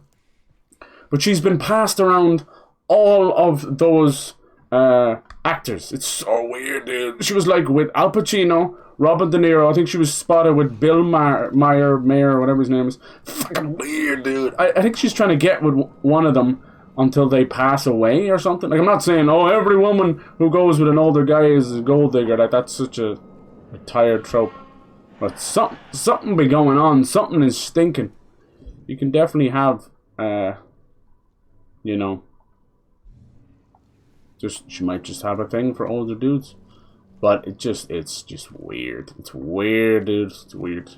Like everything else, like Brad Pitt and Leo DiCaprio. Half of those guys just a classic, dumb male brain, midlife crisis. Don't think they can get women that age, or couldn't get women that age when they were that age. So now that they can, they do that. You know, I say that about a lot of streamers as well. Why they have such twisted female relationships, because most of them were nerds. You know, I admit I grew up. I was kind of like a little video game nerd. I was into weirder bands and stuff. You know, that's fucking cool. Now, but back then you were bullied within an inch of your life for liking these things. You know. Now it's all cool. Now you got the big anime titty girls coming around knocking on your door. That wasn't the way back then. You know. The only other girls that were like that were female nerds who usually had the, what was it called, the Cinderella, the Goldilocks effect, where they're actually like amazing people. But because you're so twisted and you think you deserve this and that, you would turn them down. It's shocking. Shocking stuff. Such is the way. So those same guys just do that now. It's so simple. When you actually take a second to look at it from an outside perspective. Like I said, I'm no sociology major and I'm no better than these people, but Jesus Christ. Alright, here we go. The door that wakes in darkness opens into nightmares. My favourite quote is that one with the hole. I think we need to go to Neely's bar first. I'd be hurting. Let's see. I foolishly, it's my own fault. I've left myself in a state now where I accidentally healed. I did the quick heal, and I've left myself in trouble. I don't think I have any heals on me. Right, medical. Nice. Oh, we still have 2. Nice. Need to find the other piece of that record. Probably for Neely's bar as well. Nice. Yeah, look at these things. I love that. There's something weird about that, right? If you ever see like a house that's fumigated, I suppose most fumigated houses look more like a clown tent, and everyone's like, wee! But some of them are covered in white, or like old houses that cover their furniture in white and that. I love groove music. Yeah, something quite twisted about that. Did we leave anything here? I can't believe we don't have our gun yet. But yeah, there is other people in Silent Hill. A lot of people are kind of like, oh, it's just about their nightmares. And I mean, it is. But the other people don't tend to see that. They have their own demons. It doesn't... Silent Hill very rarely sucks in people that are kind of good, you know? Very rarely. There's very rarely truly innocent people that it sucks in. But, you know, as it is in life, is there even, you know, truly innocent people in life? Right? We all got some shady shit on our back. You know? Stuff we might have done. Even little misdemeanor stuff. It's the way it is. No one's 100% morally perfect. And nor should we be. Because we are imperfect creatures. And holding people to that kind of standard is what religious cults do. And have you seen what they've done lately? There's not a single religious entity out there, organized religion entity, that... I call them entities because I don't see them as anything else but that. They're a creepy alien structure that shouldn't exist. Not one of them is fully innocent. Every couple of decades people forget the last twisted thing they do, or the last twisted pastor. Look at that demonic pastor from that one guy, and he's going around his private jets and that. I'm going to break every window in Silent Hill and you can't stop me. Get up there, don't stop me, stop me. Hi, Mom. Man was here again today. I told him be warned not to come here. He acted like he didn't know what I was talking about. So it wouldn't be a small American town without a serial killer. It is what it is, a bloody stereotype like everything else. But Silent Hill 2 has its own serial killer. You don't hear about him too much, a little bit in this one. He comes into it mainly in 4. He's known as Walter. He's no Walter White. He's quite a creepy little dude. Another figure that people seem to love for whatever reason. He reminds me of like a new metal dude. He wears giant leather trench coat, lets his hair big, long, greasy mop, the usual stuff, and just kind of on the fringe of society. All the kind of joking about Asmongold and the state of his house and that, and you could tell, like I was saying, all that stuff tends to lead to trauma, and from over time he's kind of mentioned things here and there. But he finally put out a video. I think the joke of him doing the $1 steak was a fun meme, but then everyone started to rip on him about the cockroaches and dead rats and stuff, and I think it actually got to him. So he decided to have his little draw my life, tell my story, and it's exactly what I thought it was. Like, you hate to stereotype these things, but when a lot of these problems are like 90% of the time come back to some trauma, that's not always abuse. Trauma can be just as simple as having a very rough moment not properly put away in the old mental department. That's all it comes down to. It could be something as simple as bullying, or maybe you got into an accident. You fell from something and broke your arm and just didn't deal with it properly. So, things like that, you know. Really, that's as much as it can come down to. And I know that sounds ridiculous, but everyone's brain handles that stuff differently. Some of us just get on with it, and you white knuckle for 40 years and then have a freak out in the middle of the post office, you know. And other people never quite get it together, and you're kind of dealing with things forever. That's very tough as well.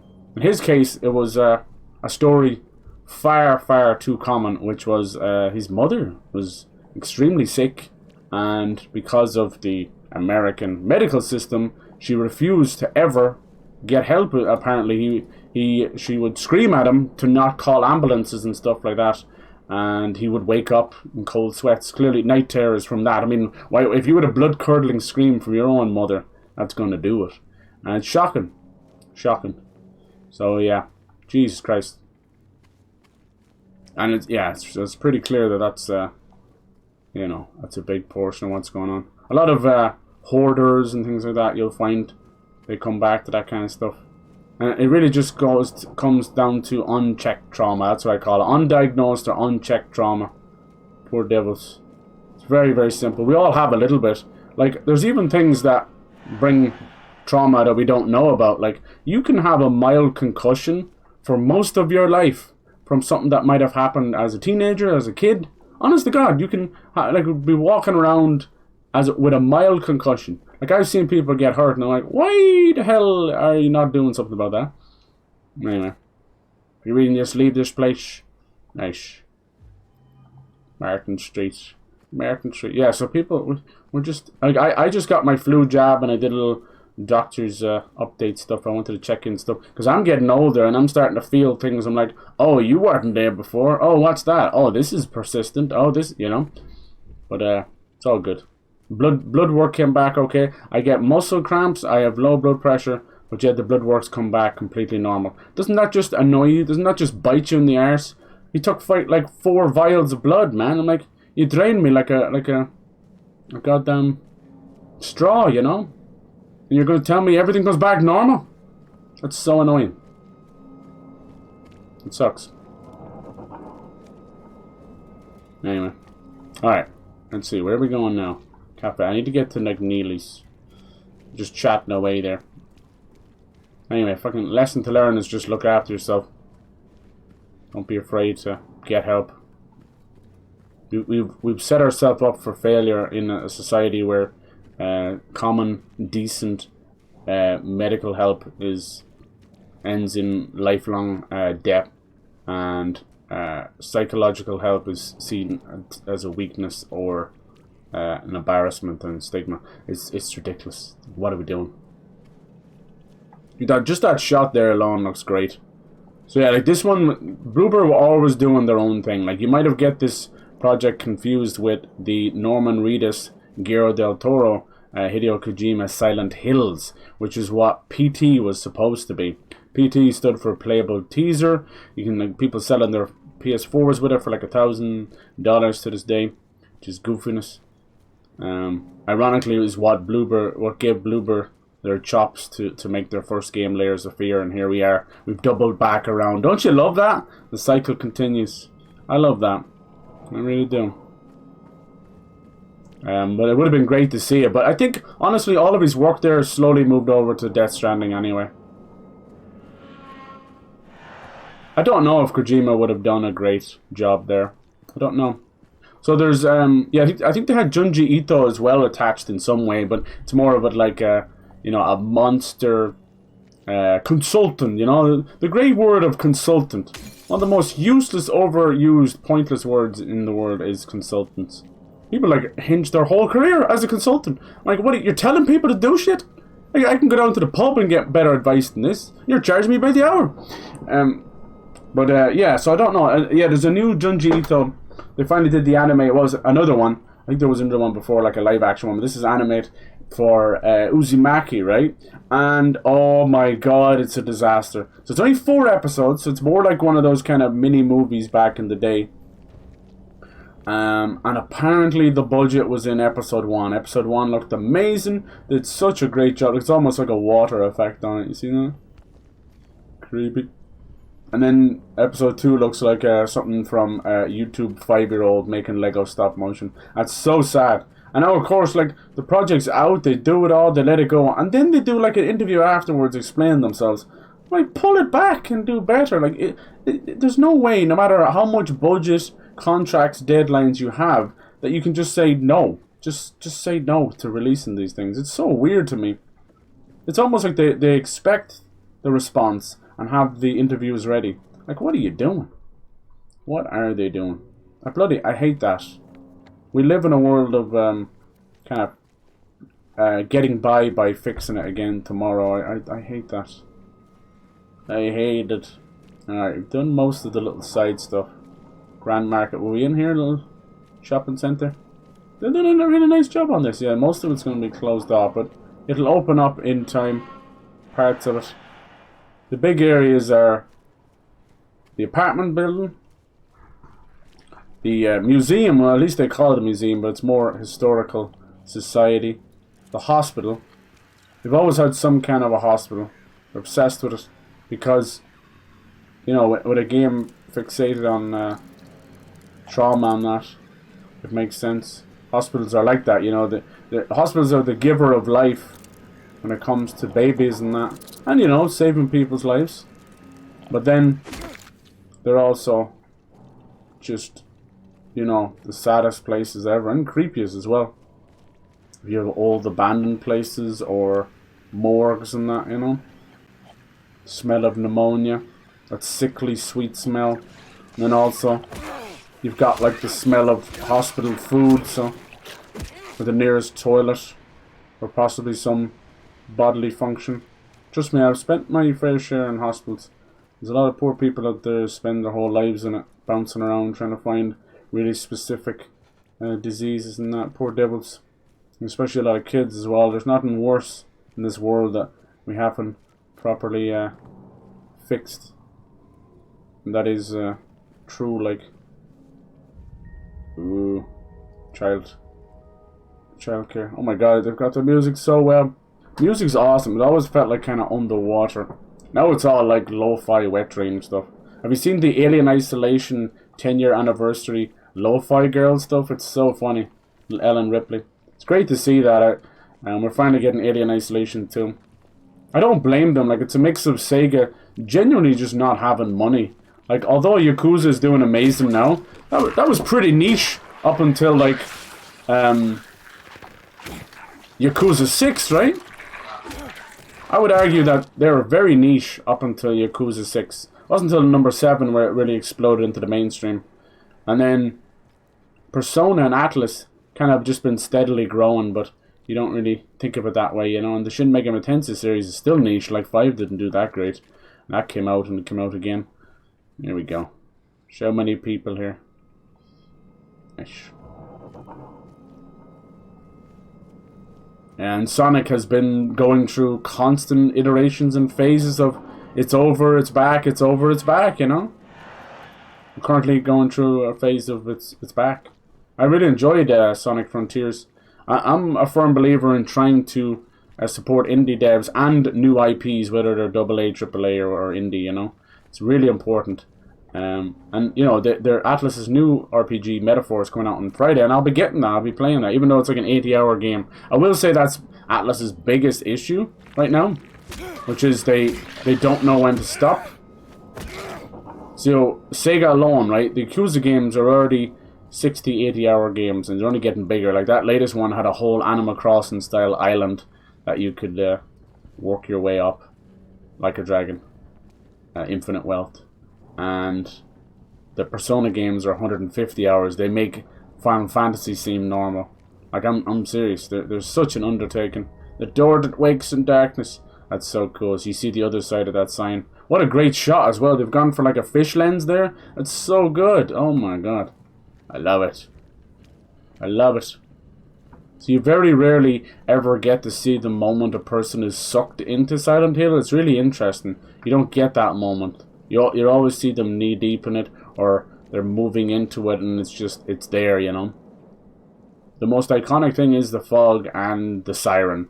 There's always this kind of air raid siren that would go off, and this was usually a nod to the honestly all the disasters and stuff. Look how good they've done this. Jesus Christ, the flag and the brickwork. Oh my lord, looks amazing. Nice. A lot of girls like crazy girls. It's true, sorry. I do speak in a lot of generalization and then don't preface that. Speaking of Jenna Fisher from Office. Yeah, I didn't know that. Oh, I still have that random leftover picture where it was like a golf episode. It was like a promotional image for The Office and they never learned golf. But it was kind of cheeky. You had like Jim teaching Pam. And, you know, the common thing that either ladies want to do or guys want to do where they're like, yeah, let me just show you how to hold a putter from behind where my dick is literally rubbing up against you. Yeah, I can feel it. You can feel it. You know how to hold a putt. So come on now. Come on. Right? God damn it. She likes mob types, right? Damn. But yeah, hopefully everything's all good there. It sounded like she went through an operation. I hope she didn't have to Hope it was just like a removal of a bump and lump and stuff. I didn't worry about that stuff, not gonna lie. The shower, the last like 5 years for me, the shower has gone from skidabadadoo and just lathering up everything to now fucking nervously patting myself down as if I've got a concealed weapon somewhere, you know? Just hoping that there's nothing going on. That's not a good way to live either. You shouldn't do, you're kind of wishing that on yourself a little bit. But it's important to check too, lads, you know? Even check like your pecs. I do that. I have quite pectorals and you have to check, lads, check your balls, check everything. I'm serious as cancer when I say rhythm is cancer.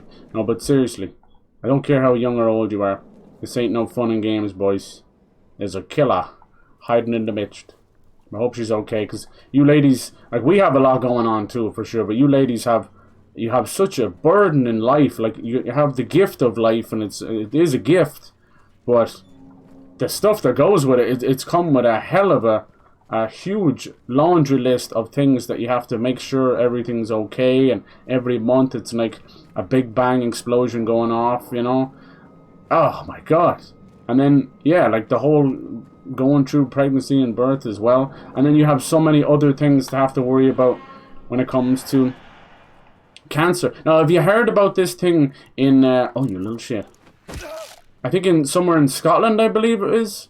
They believe, I don't know for sure, everything this happens, it doesn't work out too well, but I believe that they've said they may have cured cervical cancer. I don't want to like say too much, but read up about it. They have tried many hundreds of tests, and it was 100% gone. So we'll see. We'll see. Every time this happens, it ends up being like crazy zombie stories and stuff. Like something gone horribly wrong. But that would be incredible, because we have made no headway with cancer for many, many decades, because it's just better to keep them. I do believe, it's not some conspiracy or something, I do believe that the entire big pharma works better by keeping you on the carousel of medicines and operations and doctor visits and everything. This is a no-brainer. Silent Hill Tavern. That's not what we're looking for. We're looking for Neely's Bar. No matter how small the town is, just like in Ireland, we have more pubs, we have more hairdressers and bookies than anything else. I think we've been here already. That's the beauty of Silent Hill. It makes you think you're doing good. There's a little burger joint. But no, you know, you're dead right, Mouse. I do speak in generalizations a lot. I shouldn't do that. Bad cyber. Because the world isn't completely bad. It's just the internet telling you it is. Come on. Spit that shit. Oh, yeah, girl. Damn, double whammy. What else you got in there? Holy Christ. He's still alive. Oh, it's got the classic medical plus sign there. Cool. You hurting. We need that gun like crazy. Is it true that this is the only good one, is it? Jesus, that is... No, I don't think so. No, I think 3 is absolutely amazing. So I can't agree there. I cannot. 3 is absolutely amazing. You play as a late teenage Heather, and it has like amusement parks, and it's like a sequel to the first one. That's basically teenage Heather against massive religious cult that are trying to prep her to become the next god, or at least give birth to one. So speaking of like what women have to go through, Silent Hill 3 is such a great, and the average person, myself included, when you're playing it, you're just like, I'm a dude who like horror games, scare the shit out of me, let's play it, you know? But in reality, that whole thing is about womanhood, female expectations in society, and yeah, but it's all been represented by a big religious cult. It's so good. It's so good. They don't shove it down your face, not like, but it's just how Silent Hill does it, where there's extreme iconography and really cool representations through the monsters and that you don't know. You're just like, oh, it's so gross. And you're like, hello? Do you know what that represents? Like, one of them is literally like a weird Siamese twin monster. Another one is exactly what it looks like. It looks like an ectopic pregnancy. And yeah, even in this one, like, people are just like, oh, cool, pyramid head and that.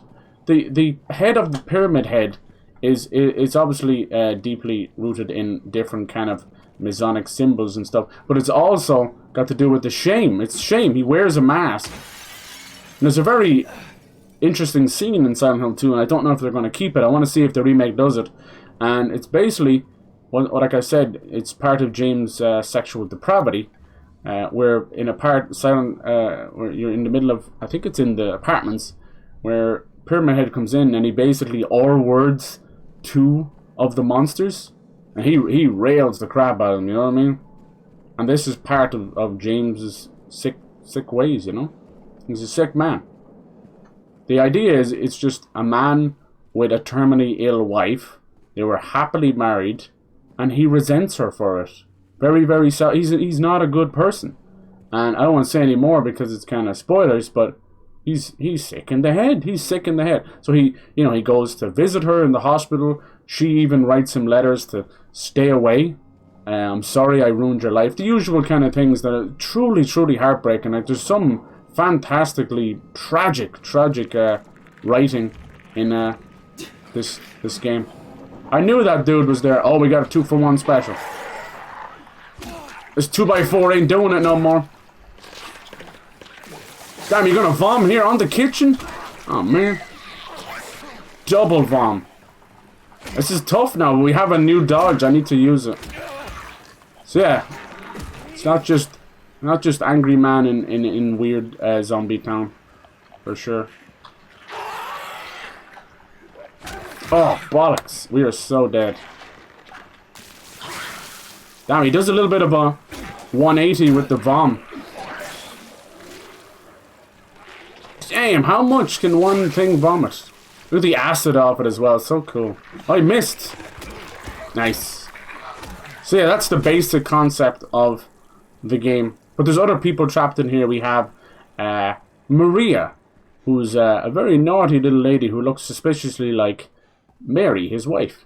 And we have Eddie, chubby kind of infantile man, literally wearing clothes way too small for him and a little bobby hat, you know, kind of broken-brained. And we have Angela, very, very tragic character. Probably the only character I have sympathy for. I don't have sympathy for James at all. I think he's a piece of shit, actually. He's a man who is a coward. He's not. He might be the protagonist, but we're only in the driving seat. We have to put up with this guy, and it's no psychological thriller. No, like, oh, it was a dream all along, or any of that crap. It's none of that. It's a true story. It has comedy to it as well, you know. After everything you've been through, there's multiple funny endings. One of them being that there's a beautiful corgi dog with a headset hiding behind the scenes, behind the curtain, like Wizard of Oz, who's actually sending the monsters after James. He's like, I was doing it all along, it was me. And that just became a running bit. And then the other joke one is a UFO, that it was aliens all along, and they actually take James up and start poking and prodding him and all that kind of stuff. Nice. It's goofy. But then the other ones are more pertaining to the actual story, and it's up to interpretation, which one's canon and all that. Pretty damn cool. Yeah, look, they're giving us way more healing items, way more everything. Look at this, look how creepy everything is. So we don't have the old traditional way, but all of the menus change colour depending on how messed up you are. Silent Hill kind of got that from Resident Evil, where they had the pulse in the corner. It was like, fine, danger, good, alright, all that stuff. Nice. 3 of those and 2 of them. 2 of them and 3 of them. Drink it up. This man picks up old ass syringes. Like, good lord. List of somewhere for types of cancers you should be getting checked for and how often. Yeah, dude. I feel like after 25, your body's like, okay, you're on your own. Do whatever you want from here on out. But anyone below the age of 25, you seem to be like immortal, right? You're just doing your own thing. Which way are we going now? Okay, this way. You gotta go. It's a little bit winding road. Every day is a winding road. That's true. No side effects. That's fantastic. A friend of mine told me that he's kind of got a reputation for this. Like, yeah, I'm telling you. We had a few in the chat. They're begrudgers, man. They're called contrarians. And you'll actually, if you go back into their timeline and memories, you'll find out what caused it all. And it's usually got to do with one of their beloved movies or games that were treated badly. Or they got dumped by a woman, so they hold every single woman responsible. instead of just moving on and having taken the best out of life, you know. That's usually what it comes down to. That's where incels are born. 99% of incels are just a rejected prepubescent lad that never probably went through like things like a normal sexual experience, and then they get like a complex about it. So this might be the start of this is the start of the apartment building. It looks amazing. This place was so dark and miserable and shitey. Looks great. Alright, we don't get the gun for a while. Apartment 5 left his key, says there's a leak from upstairs. Gotta check it out. Check it out. There's a little girl in the game too. You know, Silent Hill horror game. It's not exempt from having kids in there. And she's a little shithead. Now, apparently, she's one of those true innocents. And apparently, she sees nothing. None of the town is attacking her. No demonic stuff. No hell dimension. The beauty of Silent Hill is everything you see right now is already creepy because of the fog. But that's just how the town is. But it has the hell dimension part. And it will change usually with the siren. It's not always at nighttime, but it does have a tendency to be at nighttime. Where the walls will literally peel like rust. You will enter into the hell dimension, and the building you were in has changed, the town has changed, things have changed, enemies have changed, everything. It's really cool. It's almost like going into a sick and twisted nightmare. And they do it differently. Each Silent Hill represents itself differently. Now, for the most part, the Team Silent 4, that was the first 4 games, tend to stick to the same principle, which is rust and fog and stuff. Then, when that happened, Team Silent sadly disbanded. They're still out there, you know. They help, they consult, they still draw monsters, still do music. They're wonderful people. They're good people. But for the most part, they're gone, which is sad. So then Konami were like, well, we got a money train and this bitch ain't stopping. So they added, basically put the feelers out for all European and American Western devs to take on Silent Hill. And so began the downfall. Jesus, Mary and Joseph. So first off, we had a PSP game, which is actually pretty good, called Silent Hill Origins. As you can imagine by the name, it's basically Silent Hill 0. It takes place before the first game. It's pretty cool. It even ends where it leads directly into, I think it's like there's a guy in a semi-truck and he careers off the road and it leads directly into Silent Hill 1. It's pretty good. But it's a PSP game. In very rough in every aspect, from controls to graphics to everything. But it's still great, you know. Then things took a weird turn. We had Homecoming, which is considered the worst of the bunch. Just bad story, bad controls, bad everything. Very, very rough. Super sad. I think that literally one and done that company. It was like, nice, bye, dead, gone. Nice. And we had this really cool experimental title called Shattered Memories. It was a Wii-only exclusive. And that one was about, you played as a psychologist, and well, this one's trying to tell us some of the stuff, subtotals and that.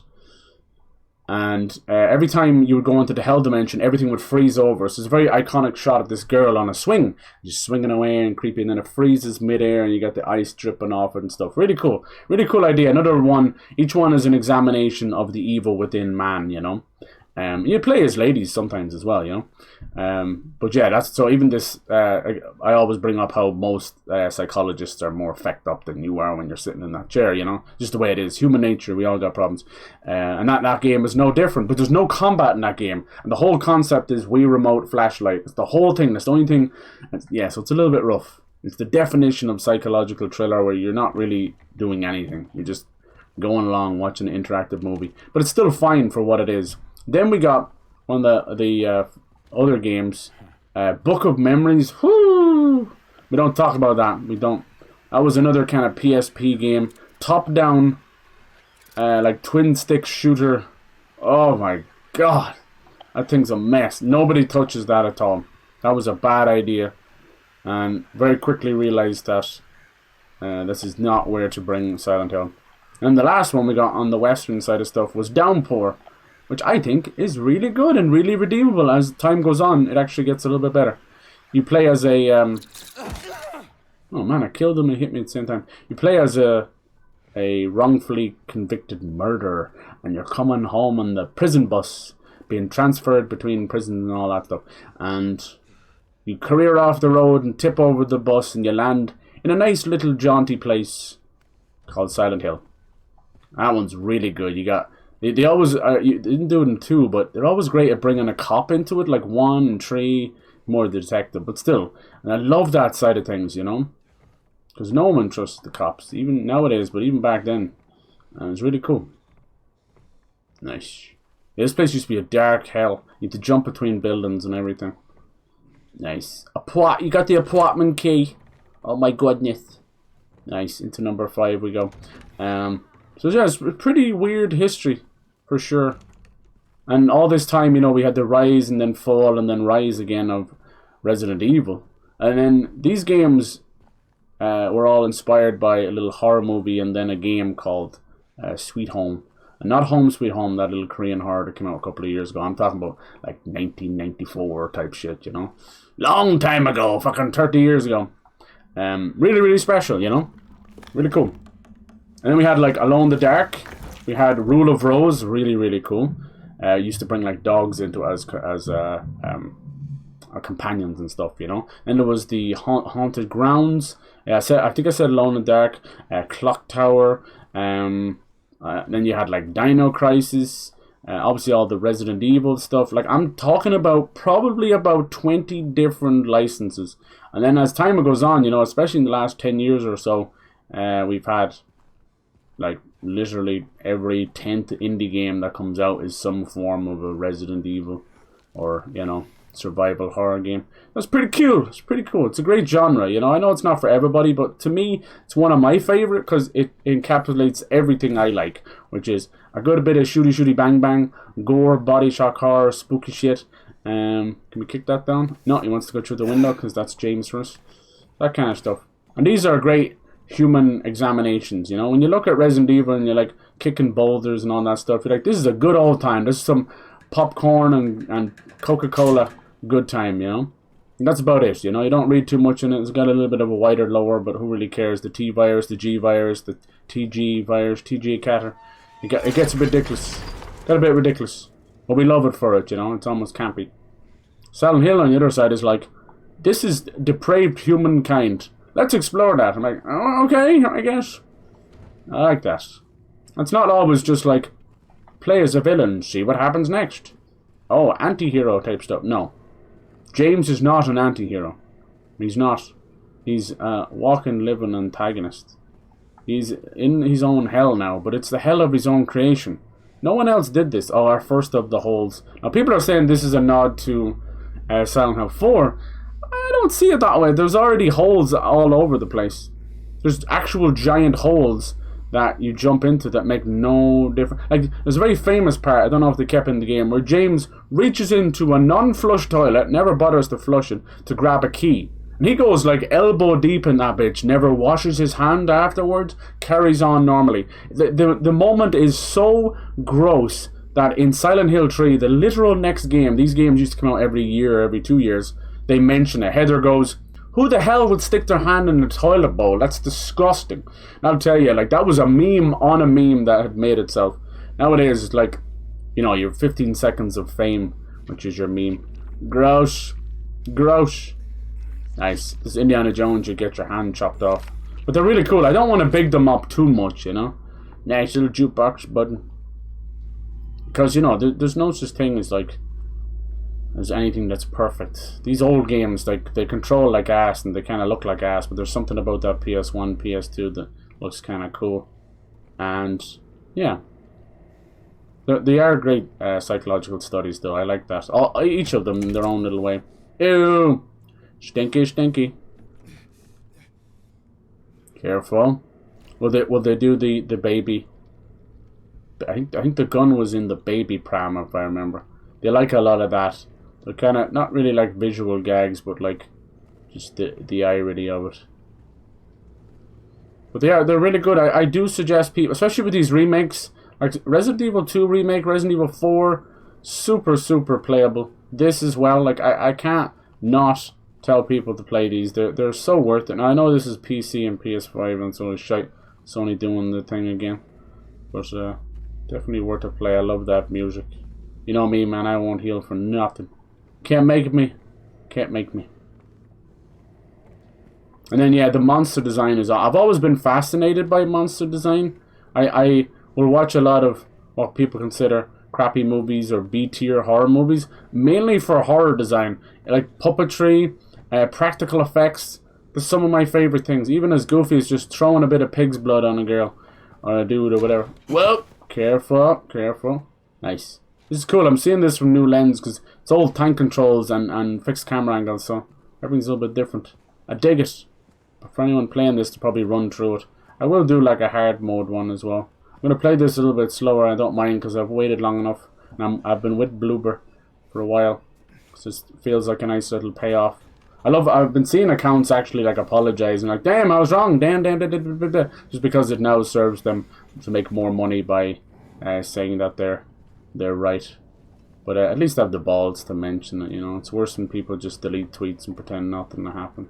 And scumbags about as much integrity as a plastic bag, you know what I'm saying? Nice. Alright, that's probably just a little shortcut back over there, yeah. Apartments, and it says all done and dusted. That felt a bit different. Keypad, okay. There's Neely's bar. I must have walked by it. Nice. I've always wanted to play. Yay! You would love those. Yeah, they'd be perfect. They're so pretty, so dark and gothic. Kind of like that old dollhouse Victorian style to them, you know, with a Japanese hint, if that makes any sense. They're really, really good. Absolute janks. The Haunted Ground was another one as well. Very close to each other. Barely janks, but good janks.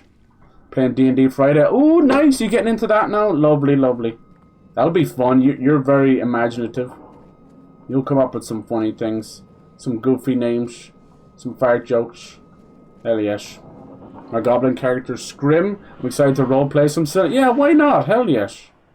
No, it's been good, like, getting into new communities and stuff like that. It's awesome. It's always so hard to fucking just relax and let your guard down a little bit, for sure. My goodness. Just in general, really, you know. I've always been kind of that sort of person, but people wrong you. It's like, well, let's get a few, you know, brick by boring brick and build up the wall again. That's, you know, shame on me for... Look at these shots. Look at these shots. Here we go. My favorite line in the game. Are you ready? Here we go. Boom. There it is. There was a hole. It's gone now. I love it. That's basically me as an existence. There was a hole. It's gone now. Hell yes. I could definitely take a little screenshot of that. I'm so glad they kept it in there. I love it. It's actually meant sort of on the nose of those holes. Like, this is Hell Dimension. You'd be jumping around holes later on as well. But I always read it, even as a moody, edgelord teenager, I read it as very, very literal. I was the fucking hole, you know? And I was gone. Way gone. Ain't no coming back. Ain't no coming back. And I always love these save points. They just really are just square napkins. But the red glow on that, this all goes back to the cult. There's a very famous save point near the end where it's 9 squares in a row. It's become quite the little, I don't know what you want to call it. It's almost like it's looking back at him. But yeah, the red glow and everything. Later on, you get this very famous... It's like the Mark of Samael and the Tree of Life and all that. You know how it is. They love to mix religious iconography with demonic stuff. Because it's all really the same, right? It's just 2 different lenses. Heaven and hell, 2 sides of the same coin, same mirror kind of thing. If you want to look at it like that, people... Oh, God, religious people wouldn't like me saying that, but I don't give a fuck. I don't give a fuck. You think I give a shite? Right, that's the way I see it. Paradiso, Inferno, they're all the same. Nice. The jukebox. And the most famous first puzzle is the clock. The clock, I wonder is it still in there. So here's the other record, and you saw we had half of that. Nice. Jesus! You good, bro? What do you do? Nice. Broken vinyl record. Now you can combine 2 of them together. And we got super glue. Don't get on your penis. Don't you do it. Combine this and like that and like this. Da da da da. Everything is glue. It is The Long Way Home. Probably him and Mary's favorite song. You're looking a bit rough there. Nice. I love looking at characters when their expression changes when they're hurt. They're like holding in a bad fart, and it's better out than in, lad. Alright. Nice. Okay, let me see. Can we... No? We put the record in. This thing's blocking it. Hold on. It's like left to right. Oh shit, it won't let me move down. No, there we go. I was doing it the wrong way. Now, that was what I was trying to do. Easy, easy, easy. Bumbleclat. Alright. Stick a record in my hand. Alright, so we gotta do some karaoke, Mouse. Do you hear me? Little Moulin Rouge. Alright, now we have the button, number 2, so you can play track 2 from that vinyl. And we need the coin as well. So they try and make sure you have everything by the time you get here. If you don't, just keep looking around, okay? There we go. Alright, now it's like 8 by 3. Let me see. I love his little heavy breathing. Maybe... Wait, is there another button to switch it on? It's 2 no good. There we go. A side. B side. B side. The glue, I don't know if it'll work that well, would it? It's all based on grooves. Maybe if the glue went into the groove. I don't know. Maybe lightly. Maybe if you just did the middle. No, that's not creepy or anything. Just open the door in the background. Dee-dee-dee. He looks like a nice lad. Everyone's already fallen in love with James all over again. I'm like, okay. He's one of those guys that you will not fix him. There is nothing to fix. There is a hole there. It's gone now. Lake tour tickets, yeah. Nice. So this was her special place, she called it. It's kind of like a wedding anniversary spot. Hell of a place to go to die, but there you go. So it makes him remind him of Rosewater Park. That's basically telling you where to go next. Toluca Lake. Very creepy. Fog on a lake. Spent the whole day there. Fog on the water. Yeah, that's going to be awesome, Mouse. Enjoy that. Enjoy that. I've been having fun just getting to know people and stuff and that. It's always nice. I definitely take longer than most. It's my own guard. Damn it ate it! How's it going, DPG? We need a thing that's in the toilet, but flush it. Wouldn't the item flush away? No, because it's like a key. Most heavy things don't flush away, right? But you're right. I mean, there is the worry of that, right? But for the most part, no. I think most heavy things. Just how many of us have done a little floater? I know it's gross to talk about, but it's true. That motherfucker won't ever flush. You'd be flushing that thing for days. Like, what are you still doing here? No, I want you to go. Flush, be gone. Whoa. Well, oh my god. Stop. And then like people come over, you bring a girl over, and you're just flushing. You're just, please go away, please. I'll do anything, just go away. Can I meet her? I'm like, no, you can't meet her. That's weird. You're a sentient piece of poo. I can't even look at you right now. What are you doing? Where'd you get this googly eyes from? I don't know. Nice. What the hell is? I know what I ate. Anyway. There you go. Story of the floater. It's like Joe's apartment, but just a sentient piece of poo. A sentient piece of poo. Some days I too feel like a sentient piece of poo, and I'll take that. I'll take that lying down. Alright, back into the apartments we go. They're doing things a little bit different here. It's cool. Feels new. It feels fresh. Good stuff. It's exactly what it should be. It's not been long since we played this on the channel, actually. If you go back and look, it was only about 2 years ago or so. For Fright Fest. I've gone through them all. The only one I don't think I did was like Shattered Memories, because it's like broken on the Wii and stuff, and it's like hard to get a copy of it, and then doing it's like, is it even worth playing? Like, yeah. Number ending with 6. Nice. Maybe check if there's there by morning. It's the greenish blue one. Nice. Check that car, bad, please. Mumbled something about getting out of town. They all tried to leave, didn't they? Good luck with that. Yes. Long week of last week, wedding madness. Very nice, very nice. Any ladies? It's hard to meet people at a wedding if it's like a family thing, right? Because you're like, are you my second cousin twice removed? Honestly, when people find that out, some people, that's what they're after. That's what they're looking for. I'm telling you, there's one thing about keeping it in the family, but there's a lot of families out there, especially arranged marriage ones, where they're like, it's okay, it's your second cousin. I'm like, no. No, that's like splicing DNA. That's very bad. It's like 30% inbreeding there. Hello? That's weird. Please stop. You'd think that stuff was kind of risen back up instead of gone away.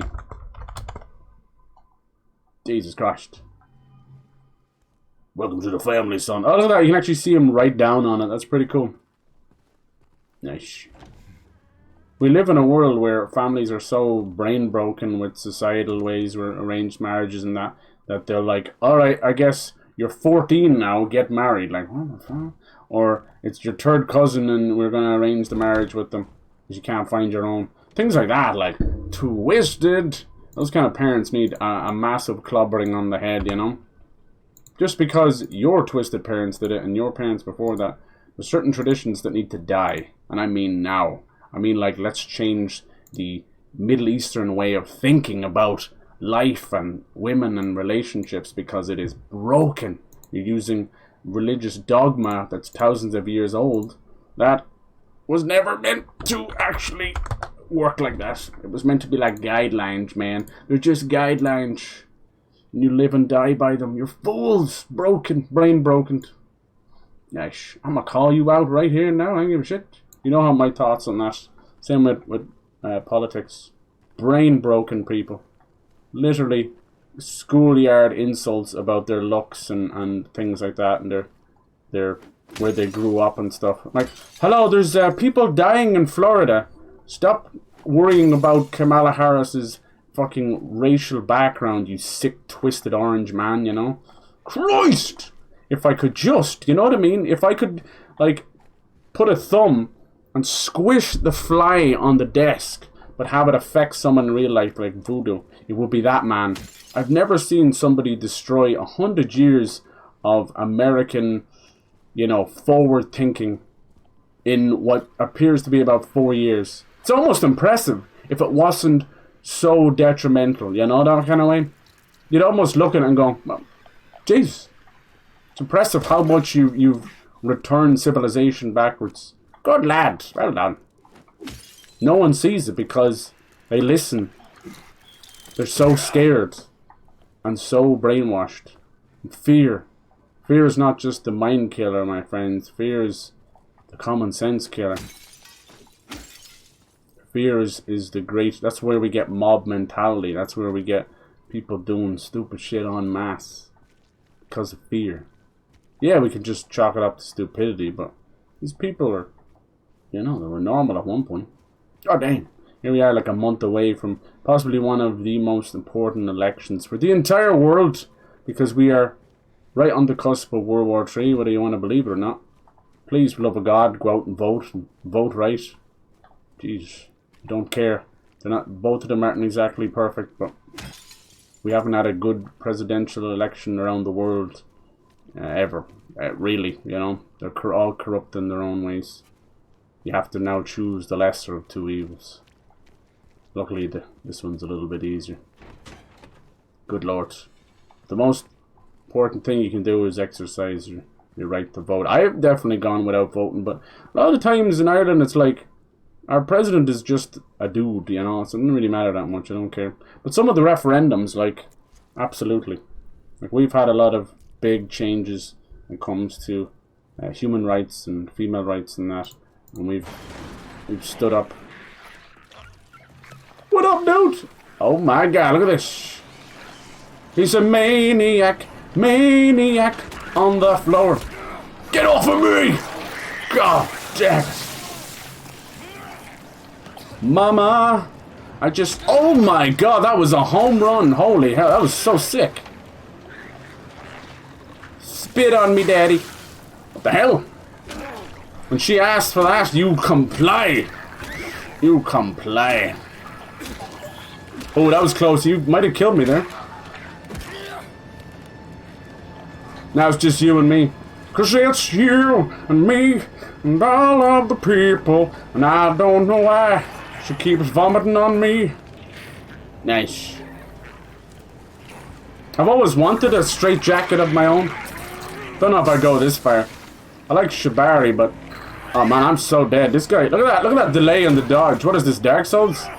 We read your input, but we're gonna do it 5 seconds later. Stab it. No. Maybe I could get into that. There could be some tasteful artistic straitjacket nudity. Hold on. New kink unlocked? Oh my.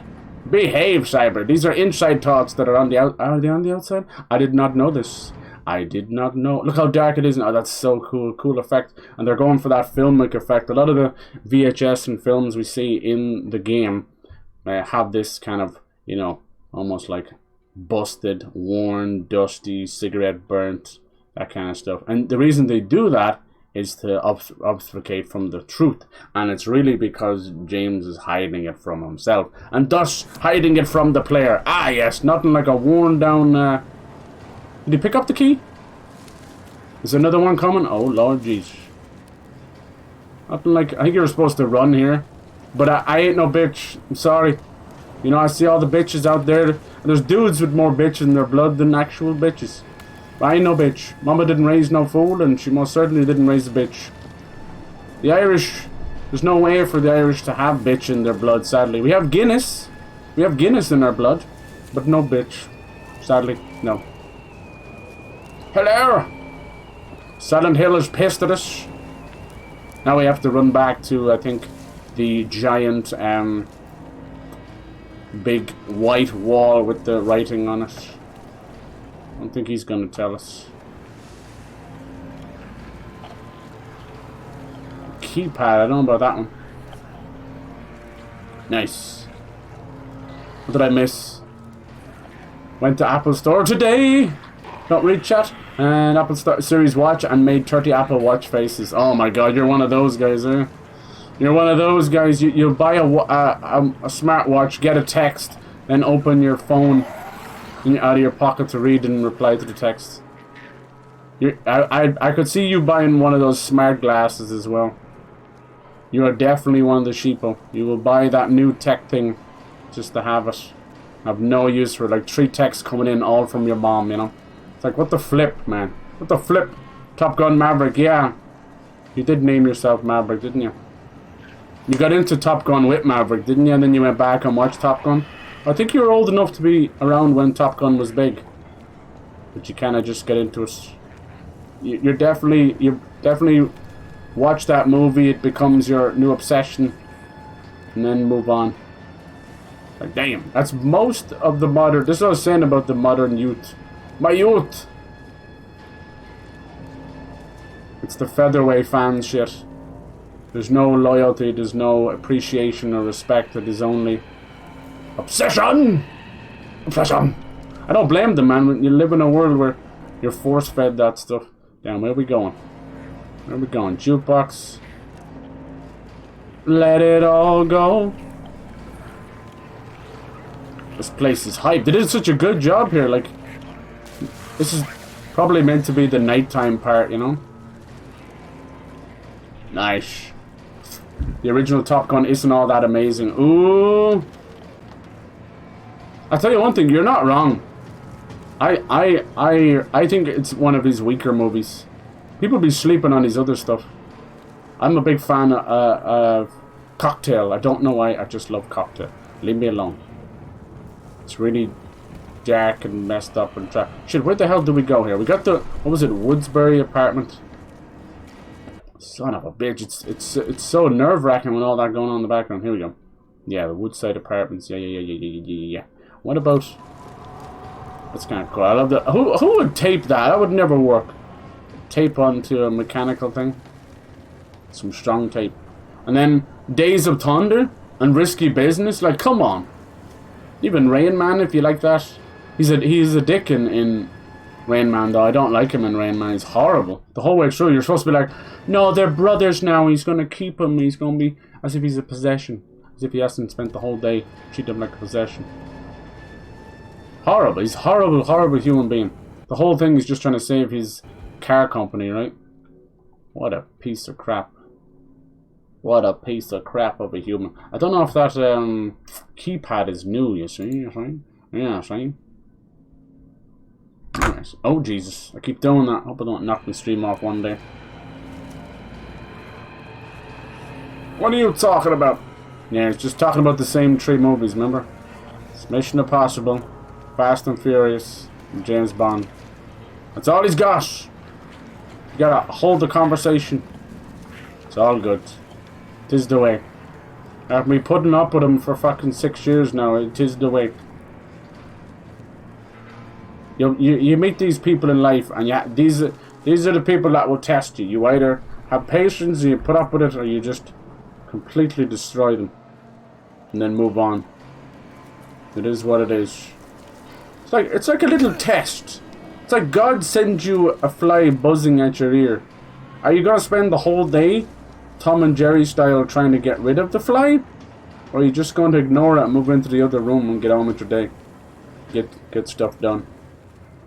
You're gonna let this fly outsmart you. God damn it. Let's see. I can't really open the map. I think they're there about to attack me. I think we need to go up and then around town. But I want to do the keypad. Son of a...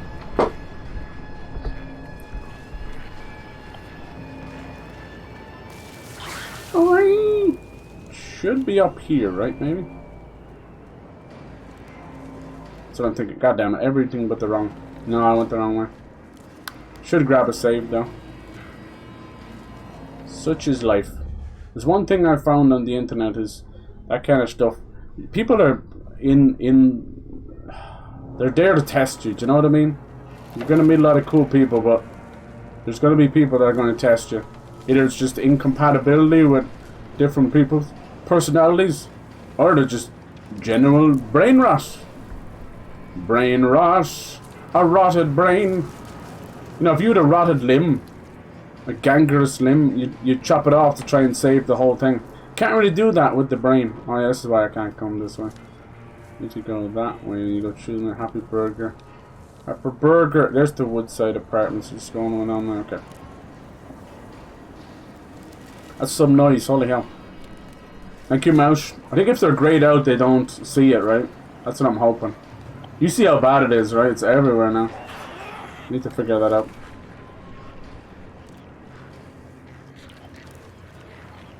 I seem to have more patience online than I do in real life. I don't tend to suffer too many fools in real life. It's very simple. You just end the conversation, cut them out of your life, and move on. Sadly, the way online rot is, they can just continue to behave like that under different names and weird stalker stuff, and you make online martyrs out of people, you know. It's like, oh my god. Just people that were dragged up and not raised. You know? In a generation before, they would get a slap about the head and told to clean up their act, but can't do that online. But I would pay, you know, if you pay to send people pizzas and pay to get your deliveries done, and you can't leave your house even to get the liquor that you're addicted to, so you pay for someone to drop off your liquor. You know that kind of way? I would do that if I could pay someone to smack the shit out of someone else. You know that kind of way? Like a strippogram, but it's actually a smack in the face. I would love that. Can somebody create that for me? Is that a thing? I'd love that. I'd pay thousands of dollars for that. I really would. I'd start off with most of the celebrities. But see, that unfortunately that's assault, and we can't really condone that. But if it's just a good slap in the face, you know, and it must be done by one of these either like Spanish soap opera ladies, because they know how to slap. They will slap you and knock the soul out of you. Or one of these professional slap dudes, you know, those slap sports. Those guys, man, they're like, you just forgot the entirety of 1997. It's lethal. The whole cheek swells up, the head swelling up. You're completely concussed. Yeah, I would go that far for some people. I'm telling you, that's all people need. There's nothing more humbling in this life than a genuine slap in the face. I'm serious. We all need it from time to time. Just a little reality check. If only life could do it. I swear, I'm being as nice as I can be. I don't mean it in a bad way. It's just when you've got online rot, main character syndrome, and then isolation, people think the world revolves around them. Hell no. Alright, let's see. The 3 bright coins in 5 holes be. First sits the maiden underneath the tree. The wind from behind the maiden doth blow. A beautiful flower alone has to grow. And here comes the man, so sleek and so fine. In the pale moonlight his eyes doth shine. She whipped out her titties and he whipped out his dick. They went together and she gave him a little prick. What the hell? Nice. That's not the rest. But it could be. Nice. We don't use them words anymore as much. Doth. I'm trying to bring Shakespearean back, but in a dirty way, you know? Dirty Shakespearean limericks. I'm gonna do it. I swear there's a flashlight, right?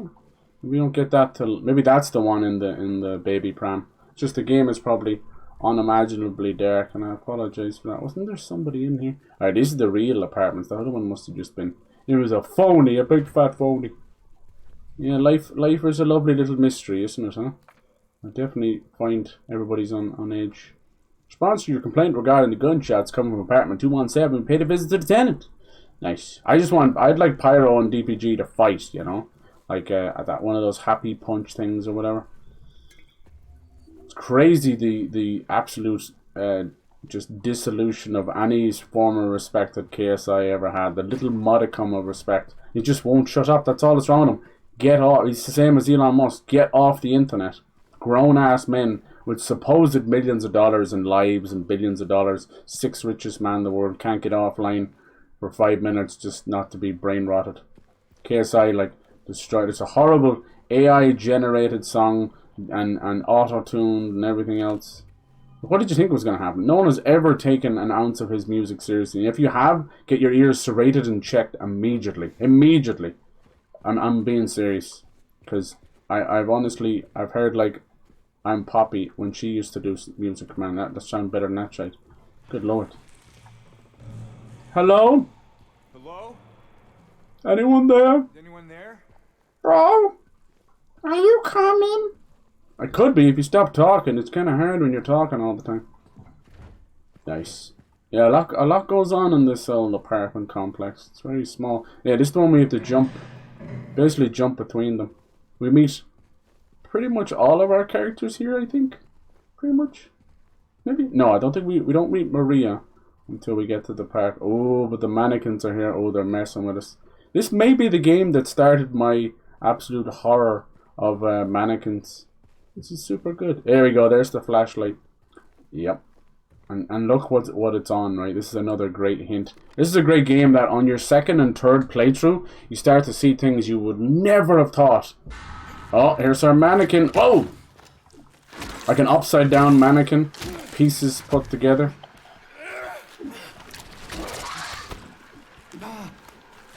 Die! Look at that thing.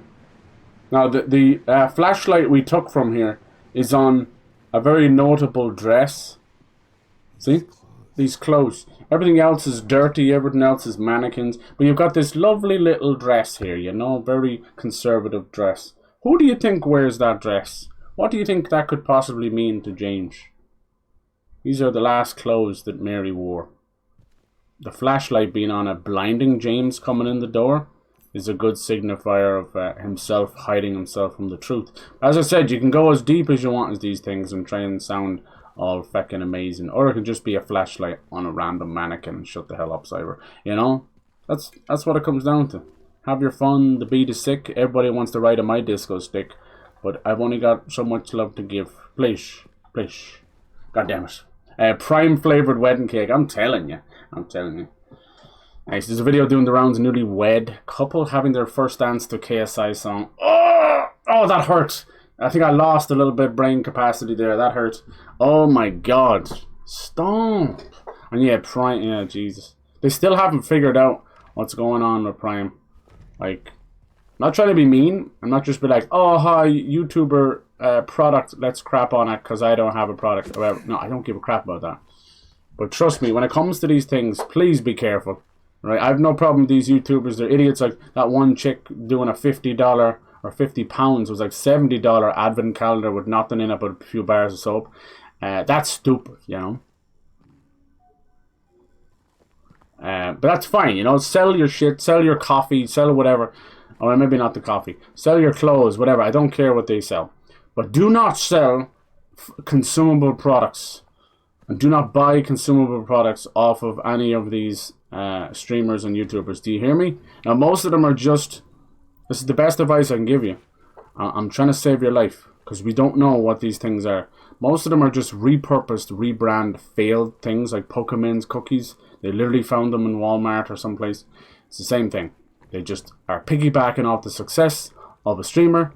And you think if you eat these cookies, you're going to look like Pokemon? Pokemon doesn't even look like Pokemon. One minute she's like looking like this. Next minute she's like, this is my natural curly hair that I didn't spend 7 hours in the fucking hairdresser yesterday. Don't lie to people. I know you're Moroccan or whatever, but what the hell difference does it make? Now, after 6 or 7 years, that's your hair now? And they're all doing it. That's your natural hair. Sorry to tell you, but you look better with it. God damn it. But anyway, that kind of shit. So yeah, stay away from that stuff. So the Lunchables and all that, stay away from Prime. Most energy drinks are bad for you anyway, but Jesus, we don't know what these things are. Most of them, yeah, it's a failed product in terms of money, but there's something else going on. Sometimes they're a failed product because the FTC found some heinous stuff in the ingredients. And they're like, uh-oh, rebrand, change nothing, rebrand. And then, lo and behold, lads are spouting big tits and tiny balls. Whoops! There must have been something in the creatine. What is that? Oh, shoot, courtyard. I read that like 4 times as like something dirty. Whoopsie. Anyway. Wish.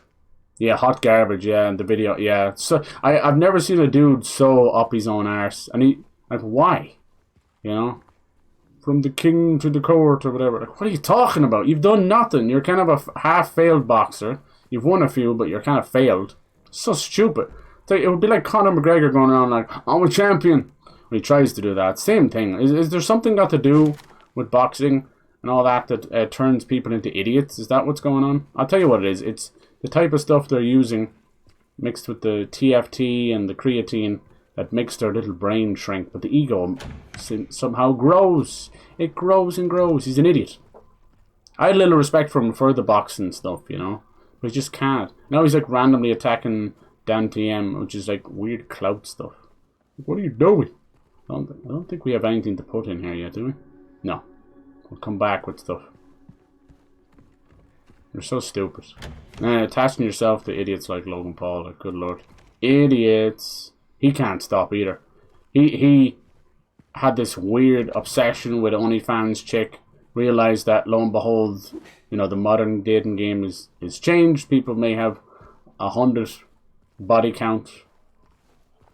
I can't get out there. There you go. So, and that's all online, so you're going to have 50 of that body count coming back and laughing at you. You marry her, have a baby with her to try and prove a point against some other fighter. It's so weird.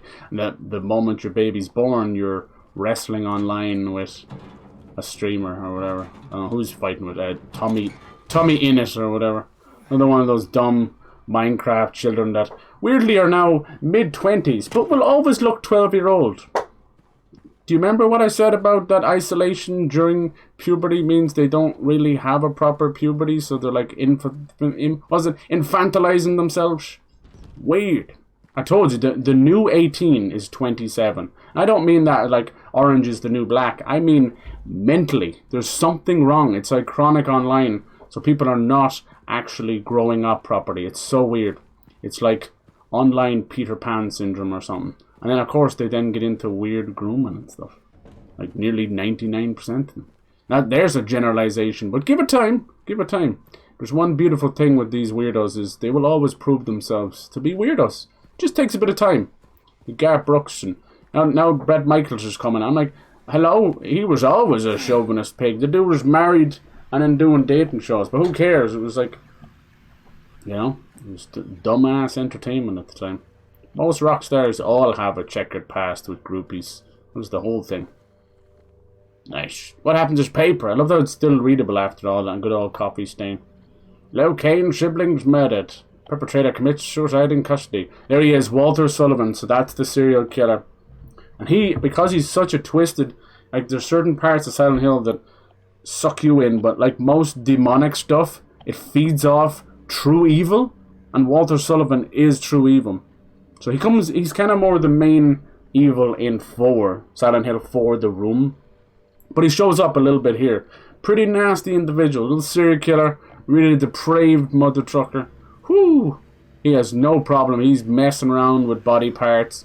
He has a lot of sick jokes as well. He likes to use rigor mortis disembodied body parts to point the way forward while nailing them to a wall and things like that. Just generally twisted. So when Silent Hill got a hold of him, they found a really useful, messed up little puppet that they could use. Nice. We're getting into the really weird stuff now. Start to see our first version of Pyramid Head. You can clearly hear the radios going off, so something's nearby. One of these closets we're going to hide in and get to see what Pyramid Head's doing. And the fact that he watches as well, like, not to be mean, old James, old buddy, old pal, but you like to watch, don't you, buddy? He likes to watch. Nice. Allow me to play the Devil's Advocate and say song not over yet isn't actually that bad. Yeah, Jesus Christ, dude. There's a lot of you UK guys, because you grew up with them with FIFA and stuff, that there's always going to be this little thing in the back of your head, like, where you're gonna have a little bit of loyalty, and it's okay. I do the same thing. It's like it's your guys' version of nostalgia. Like, I think I had the same conversation with Dynamite with Syndicate, yeah, Pro Syndicate. You know, that little zombies guy, when he got into weird, like, R-word allegations and CSGO Lotto scamming people, even though he had millions of dollars. Oh, hell no! And I was just like, you know, like, still like these people, do whatever you want, but just know, that's why I try and tell people, don't idolize anybody, you know? Idolize yourself. Even don't do that too much. God, this is tough. This is new and tough. This is good. The dodge has allowed them to be so much more aggressive. It's great. But we also have big swinging home runs like that. I don't see it as a bad thing. Like I said, it's just like nostalgia. I see it with a lot of creators. This is why people get cancelled and then they're back watching them. People still watch Dr. Disrespect. You know, like I enjoyed that guy before the cheating allegations came out. That was like, what, 20, something like that, 2017, something like that. I was like, oh, and I already, like, any dude, if I hear of a dude, even if it was a friend or a family member that cheated, like, you're way down on my list. I'm sorry. There's like 97,000 more options that you can do before you cheat. 90 of them. There's so many things you can do. You can just be a man and own up and end the relationship. You can have a talk about it. People even enter open relationships, but that usually kind of breaks things forever because somebody catches feels or someone gets jealous or whatever. So don't suggest that one. But I mean, if you're honest and healthy and mature, these things can work for sure. It's more about entering into the relationship like as a throuple at the same time. They seem to be the healthiest. But when you're like a long marriage or a long relationship and then you introduce someone else, something goes wrong. Yeah, and most times people want to say like, oh, the woman can't stand the man going after another woman. No, that's actually pretty rarely the case. It's actually the two ladies. There's always the admiration of the female body, but nobody admires the female body more than females themselves because they know how much work goes into it. They know their own body, and it's a beautiful thing. It really is. So they tend to be a bit more into each other, and they tend to know each other's body better. You know, more than the average cue ball, beer belly, wife beater swigging dude who's like, yep, I'm 2-pump Charlie. Yeehaw! I got mine off, and I'm going to sleep. You know, there's a lot of dudes like that. It ain't just from the 90s. There's a lot of dudes still like that. Even more so now. Thank you, Andrew Tate, for uneducating, he basically tarted up a whole generation. Does that sound better? Yeah, it sounds a bit better. Nice. Someone should study him in a bad way. Oh, here we go. This is one of the great. So you got these bars here. What are bars doing in an apartment, you know? Some crazy people. And you got a key right there, right? Time to meet one of our first little characters. Let's just grab that key behind the bar. Common sense, right? Oh, they got the same camera angle. Oh, it's so good. Wait for it. Same camera angle, same darkness. They did such a good job on this. And bitch. Hey, wait. You little shit. When I get hold of you. And that was Laura. A very, very angry little shite. And she is running around Silent Hill. Apparently she doesn't see the monsters or the hell dimension. There you go. Not the first time either. There's a child in the first game who's actually who you're looking for. They also have a cult coming after them. Yes, she kicks the key away. Doesn't know us from Adam, apparently, but that's not true. Nice. Yeah, born summer 2011. Yeah, I notice a lot of people are getting nostalgia for that mouse. It makes me feel shock and all. But they're, you know, like you see a lot of the what's it called? I keep saying badly drawn boy. That was a UK thing. No, it's Fallout Boy. The fucking nostalgia for Fallout Boy. I'm like, and when you're talking about like the scene, like I know a lot of ex-scene girls. Oh my god, ex-scene girls seem to go in like only a couple of ways. A lot of them just went into like goth e-girl, alternative e-girl. Yeah, there's nothing wrong with that, but I think it's the fun of it. You know, there's a sense of the makeup and everything, I suppose, and getting yourself ready. No, I love watching, like if you have a significant other, I love watching them when they're painting their toenails or they're getting ready. And you know, it's very common knowledge, lads. I'm sorry to have to tell you this, but most women put on makeup and get dressed up, one for themselves, two for other ladies, you know, and then finally for you. Sorry, but that's the way it goes. And guess what? Most guys get dressed up for other guys. And I'm not talking about because they're gay. Well, probably is a little bit there. But no, it's all... For women, it's a little tiny bit of competition. Just a little bit. But it's also about admiration, you know? Mutual admiration. Lads, on the other hand, it's pure clout and jealousy. They have wardrobes full of sneakers. Do you think a woman gives a shite about what shoes you wear? Do you think so? Maybe you'll have one or two ladies who are like, damn, I'm really into sneakers. I'm a sneakerhead. Those are like 2011 Air Jordans. My goodness, that's an incredible pair of shoes you have, sir. I must bed you immediately. You know, no, that's very rarely going to happen. So they do it for themselves. This is one of those untold lessons that people will never teach you because they don't care about. That's exactly what's going on. So I love watching a lady get her hair done, her makeup done, her little nails and all that. She's walking around and she's a towel here and she's a towel on her arse and she's got this crazy tornado towel in her hair. I don't know how she did that, but the amount of work that goes into them, it's unbelievable. It's a beautiful thing, that level of detail, and you bet your arse I compliment it. And I notice the little things because I see how much goes into that. Gorgeous, gorgeous. Beautiful. A beautiful ripe banana. So yeah, with the lads, it's like the average dude is throwing on 3-day-old pair of fucking sneakers and some fucking sweatpants. You don't really do sweatpants over here. It's like trainers and tracksuit bottoms and stuff. A lot of them wear like football jerseys to everything. Weddings, funerals, you name it. And they stink as much as it looks, you know. And it's like, when was the last time you played football? Like when you were in school? Ah, nice. Speaking of weddings and wedding dresses, there's Mary's. Can I get a wardrobe like that? Especially with the grippers, you know what I'm saying?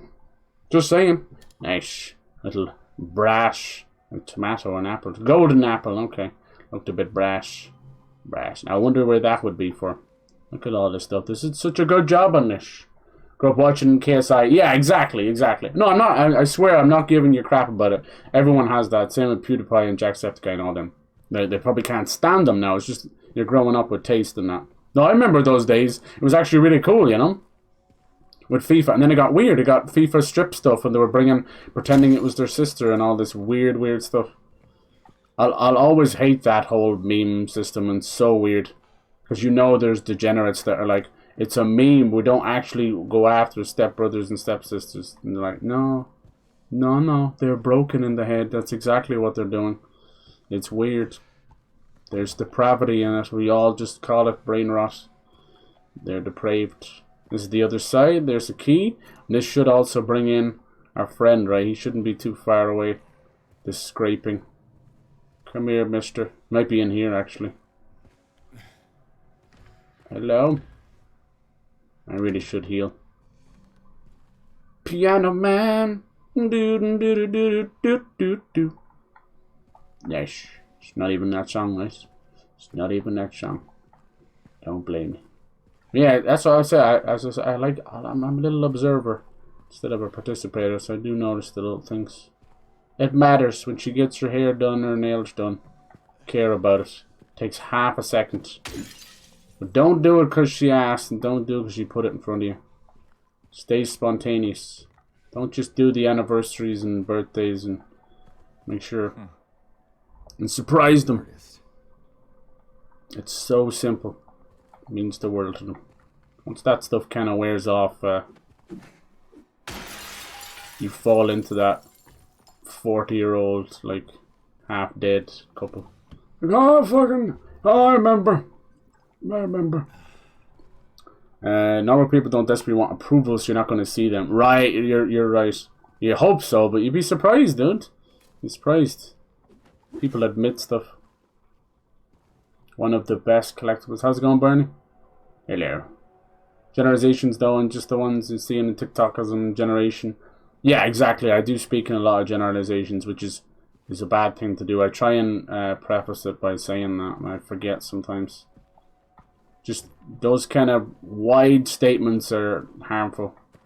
Because people get pissy with it. They get pissy. But it's wrong. Because even if it is the 90%, you can't count out. Like, not everybody is bad. Not everybody does this thing or that thing. I get it. It's just you see so much of it, huh? For real. Make a remake of Jedi Knight Dark Forces. Yeah, maybe. You never know. I don't know if the first one did well, though. Did it? Like, we're definitely people of want, but they're not buying. Like, trust me, I'm buying 3 copies of Soul Reaver. I want them to know that I want more. I want more. I think we were already in here, were we? I think the apple is for the other... Does it say anything about the wedding dress? The apple is for the other thing where we can start things off. The other room. I want more. No. Hey girl with your fine sexy ass. They definitely sexified some of the things. Get your sexy on. Get your sexy on. I can't believe Justin Timberlake's going ahead with that tour. I suppose he's operating on all publicity is good publicity, even bad publicity. Get your sexy on. Gayest thing in the world is a group of straight men. So true, man. So true. I was watching a bit of that Jason DeWeen, one of the little phase dudes. And you gotta love these guys. They're all like early 20s. And they come out with these little truth bombs. And they don't know that they shouldn't be saying the things they're saying. And he had talked about the FaZe Clan members walking into each other's stream room off camera and dropping their pants and spreading their buttholes. And he's like, that's what guys do, that's normal. No, dude. That is some homoerotic shit. That's what that is. That's a group of guys should not be living together. I'm sorry, but it's too much testosterone. They're not getting their kicks, so they start to lean all over the place. Leaning. They'd be leaning heavily. Fall into weirdness. Ever seen like fraternities? You ever seen some of these gym bros in the locker rooms and that? Fuck you know. I think we gotta go back this way now. No, there's nothing wrong with that. I'm not like I'm not homophobic or anything. Jesus no. I have always been about like just do you, you know. I don't need to know your business. That's more important than anything. Just do you. But yeah, that's weird. Like I think all lads are gonna play jokes on each other, but outside of something out of a National Lampoon movie, ain't nobody running around naked in the showers in the middle of a gym class, smacking each other with towels and stuff. I'm sorry, that was the director's choice. No one does that. People don't even shower in general. Have you been to a Comic-Con? People don't even shower. And that kind of communal shower stuff was always kind of weird. I honestly thought it was like more for the gym teacher than anything else. Bunch of weirdos. I'm so obsessed about it as well, you know? Same with the ladies. Which obviously have so much more going on, but are meant to do all that. So weird. I think what happened was, over the course of hundreds of years, we as a society have somehow allowed or just done this thing where I don't know how to get upstairs, where we use the school. The school is meant to be education first, and then a little bit of social gathering, social breakthrough, social whatever, you know. And that's completely fine, right? Everyone maybe get a little bit bullied, everyone get a little bit this, that, whatever. It is what it is. I'm trying to remember where the hell I need to go. At least we know this place is still confusing as ever and claustrophobic. But in doing all that, they have allowed it to become these rite of passages for post-pubescent, like, first crushes and, you know, little experiences like that, you know what I mean? And it's wrong, because they're all kind of trauma, you know? Everyone's... this is going in the same place. Is it? Where's the 2-0 place? God damn it. Was it upstairs? Where's the 2-0 apartments? Everyone's experience during high school is usually different, but you're like trying to chalk up a whole lot of different little bingo card stuff, you know? And it's really wrong. A lot of it's just deeply, deeply traumatizing. And we end up coming out the far side into college and post-college, not really understanding how a normal functioning relationship is, how we're supposed to treat people, how to face rejection and things like, you know, that kind of way. There's so many things. It's really weird. It's not a school's job to do that, of course. You need sort of guidance with your parents and stuff. Wonder, is that what this is for? Can I go into the top one? I wonder. Nice. Let me just put these in any old way. No. But yeah, it's interesting, isn't it? You're kind of, it's like a National Geographic experiment, right? It really is. I know I probably could say that. Like, that's why I like that part. Make you think of Mean Girls when I mention that. But it's true, though. In that case, it was more about the cliques and the Serengeti. But I'm talking about just human nature. You know, there's hormones exploding off all over the place. And, yeah. Used to be a better way than a gym teacher teaching health class and all that stuff. Like, what the hell? Well, maybe it's upstairs here, is it? Nice, I couldn't find this place again because I'm stupid. Once you open up other places, you actually find yourself going into circles. Hold on, can't I go upstairs even more? Anyway. Yeah, that type of stuff is crazy. And in social media as well. It was hard enough when we were growing up, but it's like 10 times worse for the social media because anything you do is now remembered forever. Like you've got a nickname over that one time you fell over or something. Just goofy stuff like that, you know? And it breaks people's brains because there's that trauma. Then, you know, you're talking about spectrums and stuff, but most people, we just have our little habits. But it's those kind of life events, or more importantly, lack of those life events, that actually sort of doubles down all those small quirks or little issues, you know? Like when we're all born, we have weird little things going on. You might have a turn in your eye. Maybe you walk with your feet moved inwards, or you were born with a certain hair color, ginger, and it falls out, or vice versa, whatever. You know, kind of way. Any of those little things, little tiny things that happen, and it's perfectly normal. No, everyone's like, oh yeah, you grow out of this, you grow out of that. You don't get to do that later on in life. You don't tend to grow out of things. You might have good habits, bad habits, and people reinforcing them, or people trying to fucking stop you. Oh, is that the baby? It is. Look, there's the pool with the baby pram in the middle with the gun in it. Hell yes. I can't wait to see what the shooting's like, because it was all old tank controls where you just aim forward, down, or up kind of thing, you know? Really rough, so I'm excited for that. Nice. Life is just a fucking journey, right? You never stop learning. I don't do half the things right. Oh, there he is. Cool, they did a good job on it. Right behind there, in the red, is our first little look at Pyramid Head. Yes, I think he doesn't do anything, just walks away slowly. There it is. There's the cage again. You see that side of things. Hello, buddy. He's got the red light on him. There you go. Would have been cool if they gave him like James' trousers. Maybe he's got his shoes. But that is James. They did a good job. The head looks way bigger.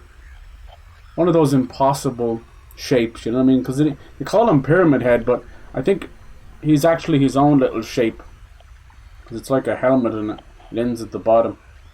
Pretty cool. Pretty damn cool. Alright. This door is opened. He's going to get busy now in a minute. They're doing such a great job on this. The camera angles and everything. More importantly, because over the shoulder camera angles, you lose a lot of stuff. Hence why, like, I think art direction and cinematography is getting quite worse in a lot of movies. A lot of movies. Not all of them. There's still some, thankfully, that understand that movie making is an art. Ooh. Creepy. These are almost like, or those like growing up things, right? Don't want to be mean, but I think we'd all prefer if we just spoke instead of chiming in random nothings. Yeah, exactly. Yeah, exactly. No, I've been trying to say that. I'm trying to be a bit more, when it comes to everybody, I'm trying to be a bit more honest. Don't take it as being mean or anything. I've been trying to be very abrupt, almost meanly honest.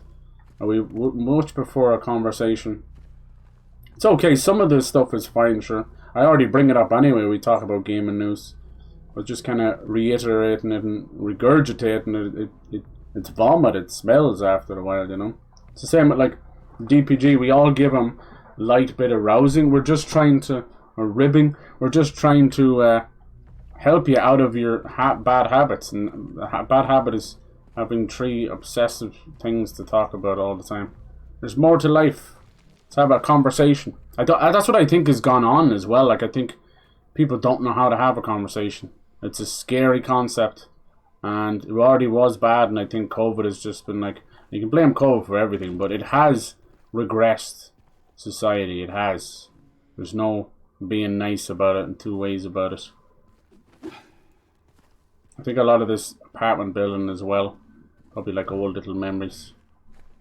I think, at least I want to believe that underneath everything, that people are inherently a good thing. You know, they're good people. We just get confused and mixed up along the way, right? There's only like a 1% or a 0.01% of people that are actually like what we consider evil. Or maybe this is it. Maybe this is the gun. Oh, what was the baby pram then? So this is the gun. Here we go. But of course we get immediately surrounded. Next, we already have some bullets. So, you know, you will have some management. You have 13 bullets. Not bad, not bad. I thought it was the baby pram. I'm thinking differently. There's a shotgun. There's a hunting rifle, which completely breaks the game. That's all I'll say about that. But it's really cool. So there's a very much a notion in this series about rebirth as a demonic god. They love that stuff. Love. That's the main mission of the cult, you know. And even where it doesn't make sense in this game, it still happens. And it's almost like Silent Hill, the town itself, giving birth to the god, where it gets enough, it eats enough people, it kills enough people, it feeds off enough negative energy, whatever, you know. Like, I've known you guys for many, many years, and I think some relationships have gotten better, others have kind of stagnated, and you kind of outgrow them. You can see that, right? And some days are easier than others to just put up with, and other days it gets a bit rough. It's tough. Like, I've definitely had my moments where I'm like, I kind of just want to throw everything to the wind. I'm not going to lie, you know, it's that kind of way. Especially when I think everything, oh God, I feel like it was like 2019, just before COVID. I think that was the out that everybody needed. Like, there was so many streamers. Like, I still see them because they're on their YouTube and Twitter. I don't know why they do that. I'm not stalking them. It's in my timeline like everything else. And they're liking stuff, and it's like, where have you been? Like, where are you? Are you okay? Did you die? Like, oh, jeez. It's all good. They're just out there living their life. It is what it is. But it definitely it makes me cold. That's what it does. It makes me cold. And I have seen people come in that I haven't seen in 3 years or something, and they'll go, yeah, I'm going to get back into streaming. And I've just been completely, I'm sorry, I've just been completely nothing to it. And there's nothing wrong with that. If you want to get back into that, go for it. But it just really, it gives me, as these kiddies say, it gives me the ick that you come back in after 3-4 years and care again because of that, you know. It just, yeah, I didn't think that was going to work. It just poo-poo. It's just a bit poo-poo. So it's me being a bit colder. That's all. Because at the end of the day, The streaming stuff was always besides the point. Who really cares? We were trying to form a few friendships, have a bit of fun. Look at this creepy guy. They've done such a good job, and it's James again, sitting down there, watching a bit of TV. Even some people have they go a bit too deep in this stuff. They've tried to psychoanalyze the blood splatter on the TV. It's like, okay, dude, okay. That's a bit much. 2-1-2. But yeah, I can honestly say, looking back, the people that have stuck around, and there's some real like lifelong friendships. Like Pyro, when I do finally take the plunge and go traveling, I really want to do it. Like, I'm dead serious. I just need to do it. I'd love to go traveling like to a country somewhere with you, that kind of way. Hang out for a bit or meet along the way. It's like, how's it going? Let's go for a drink while you're in this country and I'm in this country, and then move on. That kind of way. I'd love that. That'd be fucking cool. I'm dead serious. I want to do it. I'm getting a little bit older now, and kind of things are aligning, and my responsibilities are probably like just kind of a little more chill, that kind of way. So totally, that's totally what I want to do. I want to break free. No, I'm happy with everything in my life. The hardest thing for me growing up has been to face mortality, and not for myself, it's for those around me. I'm not a very controlled type person, that kind of way. It's not about power or control. It's just when it comes to time, I feel like part of me, if I examine it, it's kind of like I'm a helper kind of thing. You know what I mean? I want to help people. I want to care for people. So time is the one thing that argues against that. You know what I mean? Because I can't stop or slow down time. I can't do anything. So mortality is the thing. I'm not afraid of my own death. I put that to bed when I was a teenager. Once you face all that stuff, you're like, all right, grand, that's that, So I have no fear of that, no fear of pain or anything like that, which is kind of messed up. But it is what it is. Nice. Oh, there's one of the coins we need. He loves sticking his hand in weird things, dude. That's like a dumb waiter thing or a garbage chute. So you gotta go downstairs and get in there. Or I think maybe you need like a poker or something to grab that. I'm trying to remember. So yeah, that side of it. So that's just I think that's something that every human goes through. You might go through it when you're 5 years old. You might go through it when you're 50 years old. But mortality comes to everybody. And time, Time is the great mover. The great shaker. And it can be a cruel mistress. A bitch. With two backs, It's just when you think you've gotten over something, she comes, get you again. But it is what it is. That's just, it comes with maturity and acceptance and things like that. It's all good. It's all good. It's my toughest challenge as a person, I think.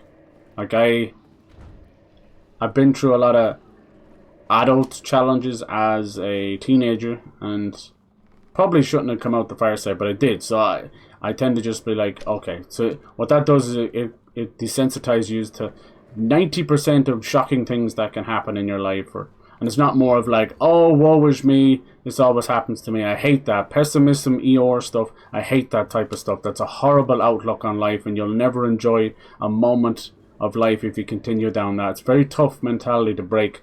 Once you do, you'll see a bit of joy out there. It's very, very tough. For me, I'm trying to just suck in every moment I can. So let's see, is there a way of changing weapons faster? No, I don't know, is there? I'm afraid to press buttons, I'll tell you that much. Because I keep healing by accident.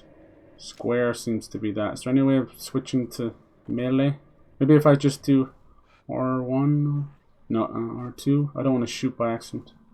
There we go, okay, just R2 on its own, no aim is that. Okay, good. They really did keep the old school stuff. Nice, this may be... We're getting close to the pyramid head, but oh lord jeez. Oh my god, I forgot how fast they are. Look at that, she's dodging and weaving.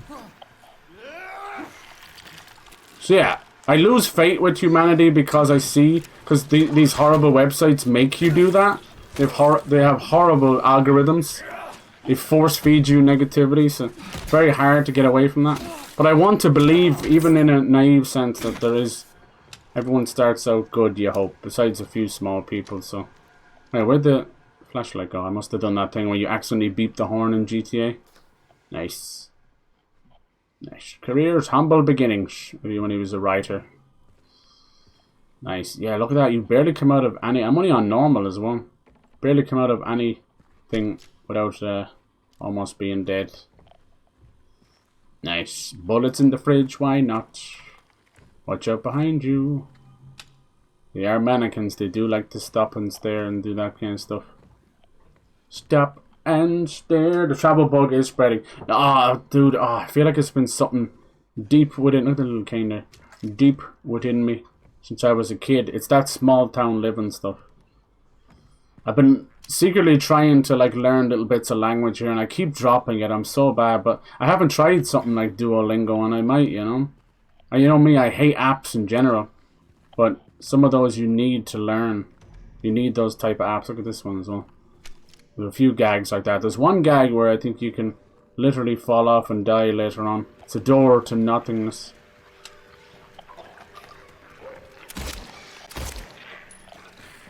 Oh, what the hell? I pressed dodge. Damn, I pressed dodge. You mother trucker. I think we're dead. Hell no. That sucks. Press dodge. It was so weird. It was like loading the jump. Nice. I heard someone like raging human rage at some of the stuff in the game. I'm like, did you play the original? And they're trying to like cancel it, and they're trying to give out about, there's like a really cheesy neon for a strip bar later on. It's like a dive bar, strip bar. It looks really bad. It's exactly what it looked back then. People forget, like, I have nostalgia goggles for this game, the original game, but we played it, like, we know how janky it is, and she'd be looking rough on a good day, you know, that kind of way. But that's our Silent Hill. We love it for it. Look at this drunk ass walking. I love how pink, look how pink the knees are. Boom! Nice! How very Resident Evil. Take the knees, Johnny. Sweep the leg. Yeah. Kept into multiple endings. Yeah, that's good. I want to know that. I know people don't want... Yeah. It's all generalization. Yeah, exactly. I hate that. That's probably one of my worst habits. Because I do be ranting and raving. And then I do a generalization. And it does everyone a disservice. I shouldn't do that. The little shortcut. So I need to get better at that. I'm trying. I tend to try and I'll preface here and there. Honestly, these days it just sucks, but it's like covering your ass. Because you're gonna say stuff, people are gonna take it out of context, so basically prefacing stuff or doing that. It gets annoying though, you know? Like look how snowflake we've all become. Like everyone's just trying to appease to ads and monetization, but we sound ridiculous. Like, I'll take your L's and your W's and all that, it's whatever. As Mouse said, like, we said some dumb shit. You're dead right. You're dead right. She's always the voice of reason. But this thing of unalive and grape and all this stuff, like, stop it. Stop it. Jesus. It's one thing that they're doing it to not get demonetized. It's another thing to not be able to hold a conversation without sounding ridiculous. So stupid. Because it's not meant to go into people's vocabulary. That's not the idea. They're doing it to not get demonetized. It's just so weird because people, even if people don't want to be influencers. God damn, I shot you blind! Because they are influencers. Oh, hell no! Jesus, these mannequins, man, they're gonna have me dead. How do I swing and hit and you hit me? You little stinker. Yeah. That we don't, you know, I hate that they're called influencers and all that. I hate that word. But it's exactly what they're doing. Because the people who coined that was a PR firm or something, you know. They knew exactly what they were doing. Exactly. Now it's meant to be some kind of a good word, you know. It's like, oh, it's not bad, you know, look. Yes, it is. It's always been bad. Listen to it, like, separated from online speech for a second. Influencer. Influence. Like, this is the type of shit that people used to scream about in the 70s and 60s that the government was doing. You know? Now we just use it. No way, no. No, I am not allowing... There's enough words that get redone and taken out of context, and and stripped of meaning and added new meaning, so everything you said in the past now is offensive. No, I'm not letting you do that with the word influence. You're scumbags. Stop using that word. Stop it. It's bad. It's brainwashing. Goddamn idiots. I hate that. There's certain things you'll just go by the wayside and be like, yep, that's life. That's what the kids be saying. Nice, and the shit they're spraying in their lungs. That's life. Nice. Don't you love it? Look at this. Like, whose room is this? Surprised they didn't turn these into cheap jump scares. I'm glad. Nice. You can turn on your flashlight and that. Look at this, like a weird conspiracy thing. Silent Hill 4, The Room, is very interesting. It was all done as a ghost story. This guy is trapped in his apartment, obviously. It's chained from the inside. You're like, ah, sure, why doesn't he just fucking do that then, you know? Why doesn't he just get himself out? I just think I'm cruel. This prison is of your own making. There you go. It's literally telling you. The choice was yours. I watched you make it over and over and over again. He probably wrote this himself. His time's not going to be any different. And I'll be here, watching. This is his subconscious. His guilty conscience. Last life. Let's play the whole game like this. I hate that stuff. One thing, like, we all had a dark joke or two in our time, for sure. Get cancelled for it. Get given out to, but it's very different when you repurpose something. Especially, like, UK Irish speech. We have so many words that are just thrown around willy-nilly. You probably can't even say that. Willy-nilly probably means something else. I don't know. You know? Dear God. Duolingo is very repetitive. Yeah, it's like gamified, right? Would you recommend something else better? Get through the beginning, you'll type, and here, I am a man about 1,000 times before you get to the good stuff. Yeah. Well, we know, all we really want to know is half the curse words and where's the title. Things like that. For real. Alright. Let's see what we got going on. I didn't even want to use that syringe the last time. You want to save those for real danger. I think we need to go back down. Wait, we opened that with the apple, but what did we get out of that? It was more, we're meant to have a look through and see. It's still hurting, Jesus. Everything takes me down to almost death. Gotta be careful now because they're going to basically reintroduce a lot of monsters in the area now because you have a gun. Look at this thing, I barely used the map. Lord of mercy. That's life. What's that one, the question mark? It's just a sign on the wall.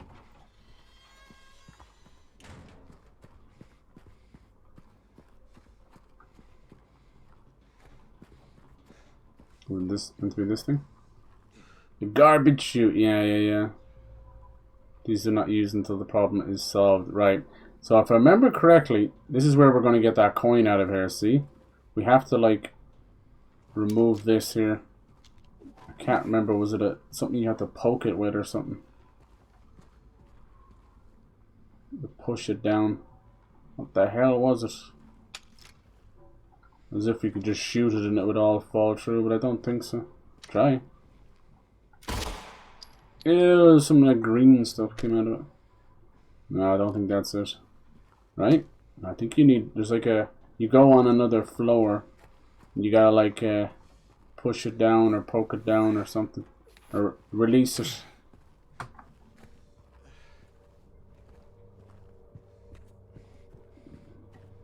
It's crazy, man. I've played this so many times I should just know it. Like the back of my hand. But this remake, they've done such a great job on it. It's garbage. I think I probably should have went through the main door.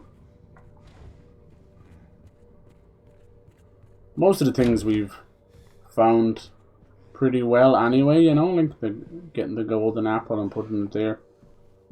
Some of the puzzles are just genuinely optional, you know, and they might even add a few more to it. What do we have? Like, where do you find all that stuff? Just equipment, is it? No. Personal? No. Remember we had stuff there. Medical. Memos. Strange photos. Where was the stuff, like the key and the golden apple? Is it just there? It's just all used and gone. Do you know what I mean? Yeah, they've done a spanking job. I told you about this area. Not my favorite. I think the reason is you're so it's open and you're so used to going in there.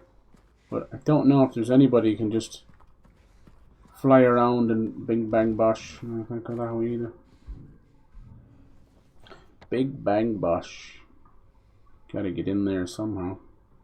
And I think is that where the pool is? The pool? To get into the pool area. Yep. We can open this back up. So I think that's where you need to jump between the buildings. Which is pretty crazy, dude. Yeah. Bachelor coin cabinet. Maybe I can go this way. No, it's stuck in my head. It's from the Joker, I guess. Yeah, it looks like Transformers 1 seems to be the one to go to. Oh, I hear someone wrestling around in here. No, can't go that way either. Might be a stairs or something to jump down. Yep.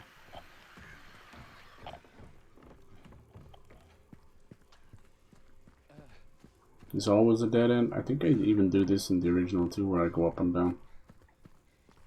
Like I said, I'd say this is probably the hardest area too, because you're just kind of figuring stuff out. So I haven't been in there. So once you get to the hospital and that, although it is a bit winding, you kind of just go about your business. Every day is... Why does it say I can go that way? It's just don't have the key, is it? Get a little bit closer. We go through there and through 305. Oh, I'm hiding. I'm hiding. Wait, that's not the way. God damn it, the map is not... Yeah, it looks like you can go that way. Oh, is there something here? Oh, hell no.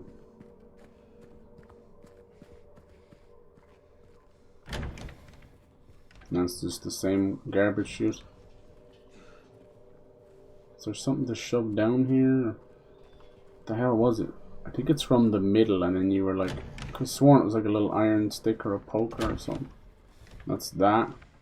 Okay, now we're just doubling back around. I feel like I might have missed something. Fuck! I keep opening that. Because I have it open on the map. You dummy. Maybe I was meant to jump across here somewhere. Get a little bit closer. Feeling fine. No, I think it was between two two stairs, two windows, and the buildings were like smushed together, and you start to realize how messed up everything is, how unrealistic the whole of the town has gotten.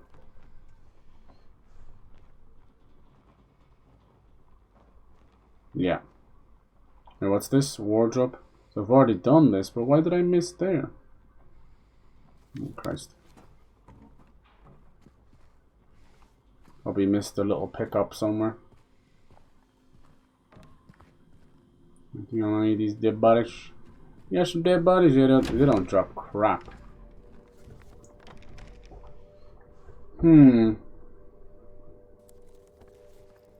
As long as we don't get double backed and into too many enemies, we'll be fine. I think I opened up a lot of like this. Maybe I was meant to go up here. No, it's a dead end. A couple of milk crates, and that's all enough to stop James. What a douchebag. And we did the welcome home. Did I miss something? Fuck! I need to take this off. Take it off the goddamn map, please. Thank you. I'm gonna keep opening it. Let's see. Was there anything over here? Yeah, there's one like weird twisted special room. There's the weird breathing and shit again.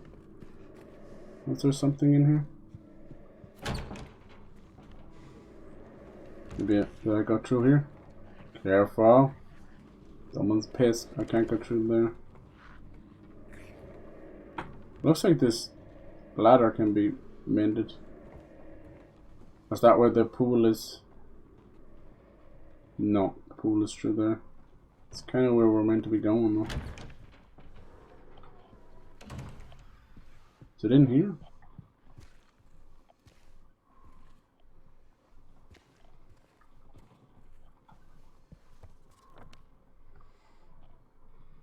$206, but we can never get through there. We can go through 205 though. Okay, hold on. But then it says I can't. What the frick? Some of the doors on the map just look like you can go through them, but you can't. Son of a bitch! It's like it's in here. Just won't push it. Then it tells you on the map that you can go through it. That's annoying.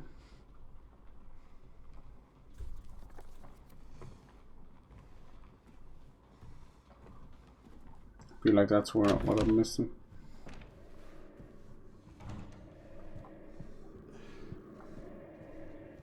Gross.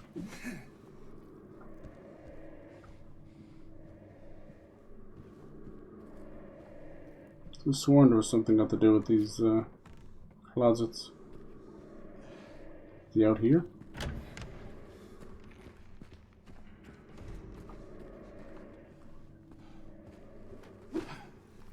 This might have been where he was standing behind earlier. I'm trying to find that scene as well. Maybe we're not there yet either. That weird scene where he just hides in the closet. Yeah, that's what we did here. Oh, maybe I screwed up here. Was I supposed to do something here? Something else to look at? Oh, yeah, there was. I screwed up. God damn it.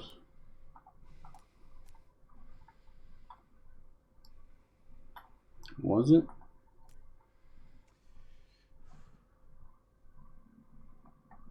With the light going off or something.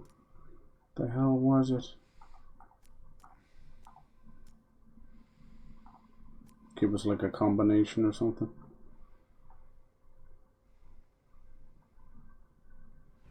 You got this kind of thing here. Oh, hold on. Oh, god damn it. This is what I missed. Damn it. So stupid. Why are you so stupid? I must have known it. Yeah, I screwed myself. It's so simple. You miss one little thing and it's like 3 hours of... James. Nice. See them, these guys spend the whole day. This is what I was trying to say, like people say they're bot accounts. Oh, they are. But that the execution is bots. The person behind them is a real person. Not behind the account themselves. This is why they spend the whole day changing the characters around and then doing it again. They're literally using small channels as experiments for this stuff. I'd love to think that Twitch is somehow getting to the bottom of them, but I've never seen them to be proactive like that. They're constant. The only time they ever get involved is if like someone's got their Tanatas out and you've got people screaming. That's why, as much as we hate them, sometimes Karens are important. Very rarely, but like 1 in a million, sometimes they'll actually get to the bottom and just make a stink enough for everybody else. Yeah, this is like a Walter room all over. And see certain things lighten up. So we can get the little safe key. I love these old style safes. Nice. Have a look around. The ones that light up. See if like a 7 there. With the feet. The problem is you need to find out in which order. Which orders. I think it's different. Most of these should be randomized. Completely depending on the playthrough. But also on the difficulty. Right, where the rooftops pierce through the night. Left their homebound from no honor in sight. Jeez, but he has found home, oh please, pray tell, on a river of memories, leading right to his hell. To his hell! Hell! Nice.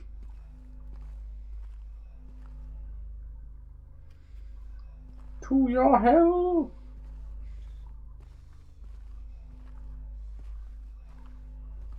Alright, let's see. So we've got a 7 so far.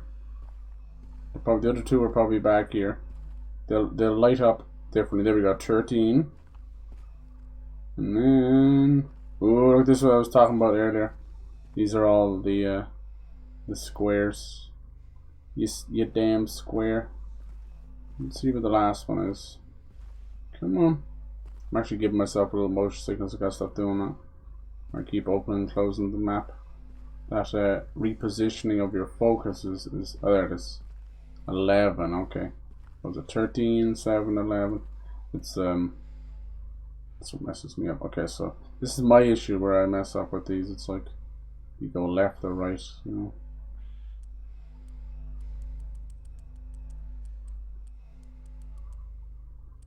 You press on it first. No, it already took one for some reason.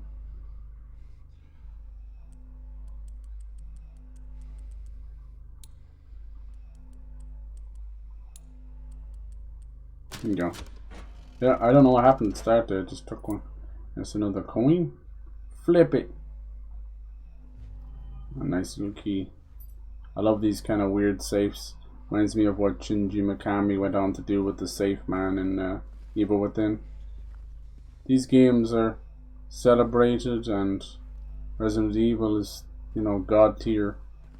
And no one talks about Evil Within. It really boils my blood. Really boils my gears. Nice. So now you have this awkwardness, just like in Resident Evil. They're kind of chasing the big dog a little bit too much there. The big dog of Resident Evil. Just a little bit too much. Not too bad. This thing, it's like awkward. You go from a loading screen to this half nudge of opening the door. It's really weird. It's like you're wafting a fart. Alright. Where are you, little cockroach bastard? They will hurt you. But you might be hiding something else, so be careful. You'd be like, oh, it's just a cockroach, run into the room. Boom, another mannequin. Where are you? He's like stuck in a wall somewhere.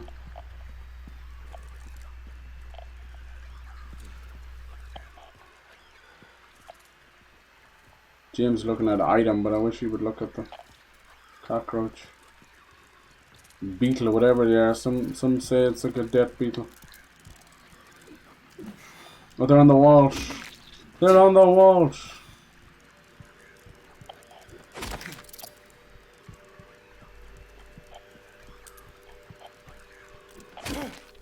There you go. We built this city. We built this city on titties. Nice. Small staircase key. What's on him? He's hurt? They didn't hurt us, did they? Come on now. Gotta save those.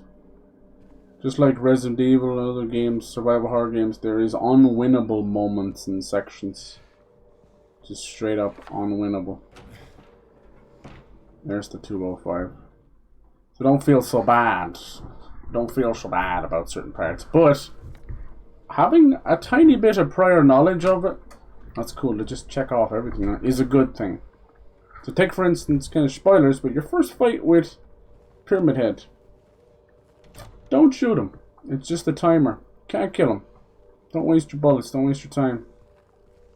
It's a hard one to learn. It really, really hurts you for the rest of the game. Oh lord, somebody's in here.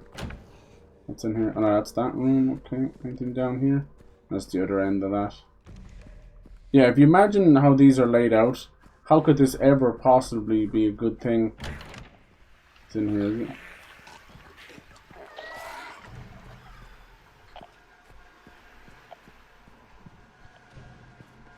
You gotta go that way. How could this be a good place to live, you know? 'Cause not! Are they out here as well? Told you, see? They repositioned them all over the place.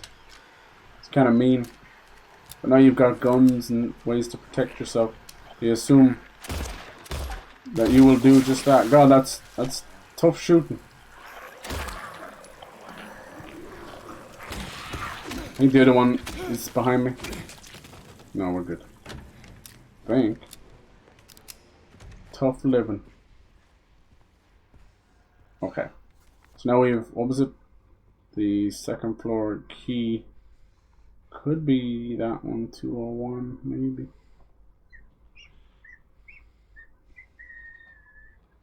The small staircase. So you have multiple staircases. Ain't it fun?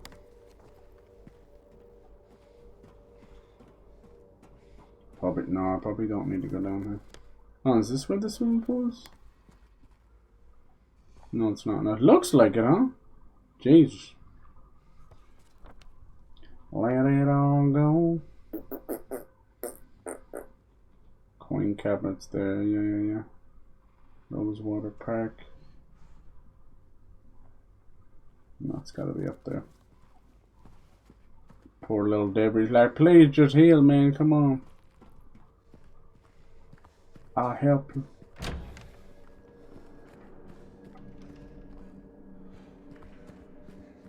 I will never. Yeah, definitely give me Resident Evil 2. Like quality vibes. Faithful. Recreation. Alright, now I'm kind of trying to go down the other way, but it's blocked. This is kind of blocked too. Try and head towards 201. Is this another out the window? I'm trying to remember the garbage chute. I could have sworn. Basically, is the radio going off? Someone's having a wash. Hello? Be kind, double flush.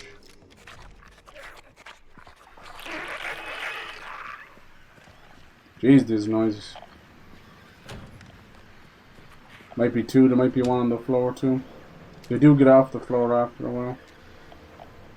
Hello! Time to go to work. Work all day. We are underpants gnomes.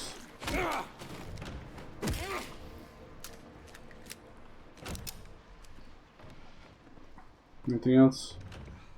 Someone else? I think his buddy's just gonna keep opening the door. Damn! Nice. Who needs a door stopper when you got this guy wafting the fart? Never be afraid of the silent and deadly. Sorry, buddy, that's what happens when you kill them out the door. Are you still out here? God, it's darker than shit. Not using the same lighting as Resident Evil 2, but still has that issue of being based so much on realistic lighting that you just can't see anything. It's not really how the human eye works. Same with the bloom effect. Devs have officially got lost in the sauce. They definitely make some beautiful games. Some beautiful. Very beautiful. But they're lost in the sauce, like I said. I don't like everybody changing over to Unreal Engine. Alright, this one, yeah, I remember. There might have been some crows here as well. It's taking me a lot longer, but that's all good. That's all good. We're getting into it. Ain't no rush. These big areas are almost like a third of the game. They're not kind of way. Here are the smaller areas mixed in, and then you got like hospital is huge, and it kind of leads. Then there's like the prison / labyrinth, and yeah, little places dotted around along the way. Is that just leads back to that? Yeah, no, we're on the 3rd floor. Why don't you say so? Did today if I don't. Oh god damn it. Gosh darn this stuff. Now this will be where we'll jump probably between them. Yeah, I love this type of stuff. I don't know. It gives me like old renovations, and definitely been in places where I'm not supposed to be. People usually just cover it when they're painting or when they're dusting, but it is definitely an overused trope in horror to put like shapes of ghosts and stuff. I don't know if we've just gone too long with the whole Conjuring stuff or whatever, but I think we used to get better ghost stories and better fun like that. It just ain't happening as much no more. Like even when you think of really cool, clever ideas like The Others, are they coming through here? It could be followed by someone, you need to be careful. Can you come through here? You there. Stop with the guard join. You get through there? Oh, I have to press the button. Goddamn squeeze throughs, man. Oh, hell no.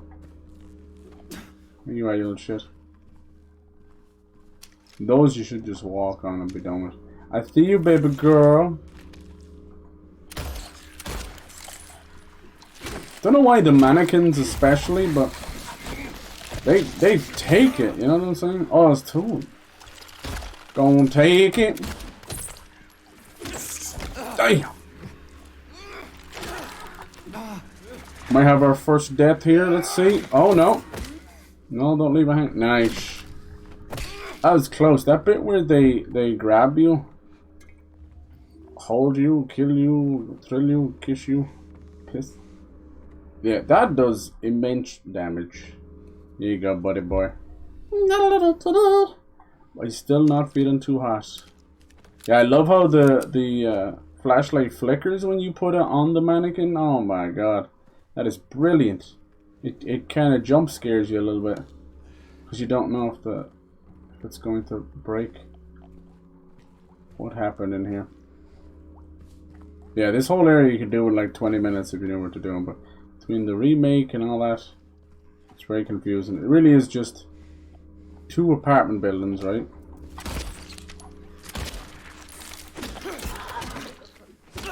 Oh, I heard them screaming that time. Sometimes the nurses as well, they will make humanoid noises, and that's so bad. It's so nasty. Okay, it looks like for the mannequins, two in their body and then swing away. That seems to be better, just for safety. And maybe 1 in the knee of the little guys. You're kind of jumping between them, unless they've changed things around. I hope they don't change the pyramid head section scene. Like, it really is twisted, like brokenly so. It's like if you feel uncomfortable watching it, but that's the point. That's the whole point. That's literally the point of it. You're meant to be uncomfortable. I know there's something here. I know I can feel it. It looks normal, but it's not. It's underneath, pulsing, trying to get out. It's trying to get out. Or should I get in? I have to uncover it, rip it to the surface. That's nice. That's nice. Yeah, there's a lot of things not just meant to be gross to look at. Is there like a beetle following me around the whole game or something?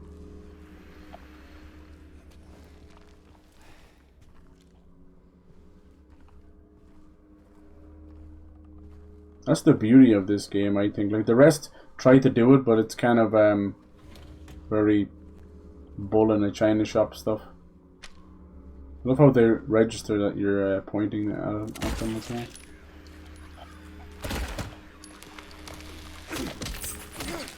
Oh, you bitch! Oh my god, from that distance? I'm dead, I'm so dead. Gee, from that distance. I am impressed. That girl jumped on me. She did that attack hug stuff. Wait, the radio's not off. Hold on.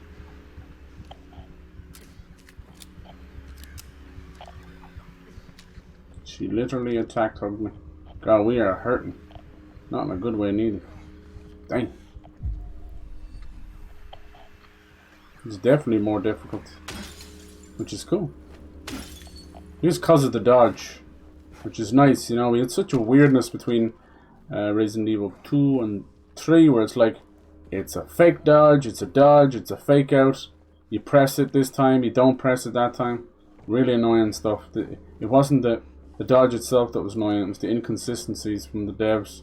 Clearly 2 different teams not really knowing what the hell they were doing. That's why 3. It annoys me that they messed up 3 so much, but it is what it is. At least you can play it as a movie. Most certainly don't play it as a Resident Evil game. Just play it as a movie. Beginning to end. That game shouldn't be $60 either. Just saying. Someone gotta say. Hello, anybody in here? Those stinking bitches. Oh, you fucking bitch. At least I got a jump scare out of it. Dude, I do not remember. Oh, I'm not getting that now. I just don't remember the mannequins being so nasty with it. Where'd you go, girl? They're going to powder their nose. Get ready for what's his face? Pyramid head. Good old what's his face? Nice. Dude, that took 2 health drinks just to get out of the danger zone. Highway to the... I was wrong. Oh, I wasn't, but I was entirely right. Need to peel off more, something more blood close. Peeling. Peeling! If ever a brain could scream, it would be now. Where the hell did she... This chick went over here, alright? I need some bullets, that's all I'm gonna say. I'm hurting. It's my own fault, man. I'm shooting in the dark. Here you go.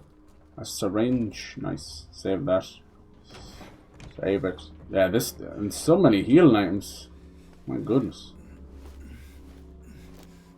Nice. This is the second floor laundromat. Now we can push that stuff down. Bloody apple. Mmm. That's good. Nice. I like blood orange, but I'll take bloody apple. So then you do this, right? You stick that canned heat in there, canned juice. This is going to push the other stuff down, more importantly the coin. It's the whole purpose of doing all this is the coins. Then you have to go back to the bottom floor to get that out. I wasted 2 shots on that. Yeah. That's slightly different, I think. There's the coin. Nice. Might be the last coin. I think I need, what, 4 or 5?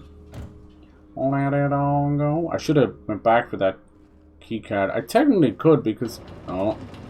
Careful. Mom! Mom! You said you were going away for the weekend. Yeah, like, why are ladies always sitting on tops of washing machines and dryers? Why are they not sitting inside them? Because they get stuck. There's only so many step bros in the world, right? Apparently. Nice. Let's double check here. Equipment, does it know? So, key items. No, we just have 1 coin. Man. The man coin. Clogged chute. Hey girl. My chute is clogged. You wanna come over? This is still the 3rd floor.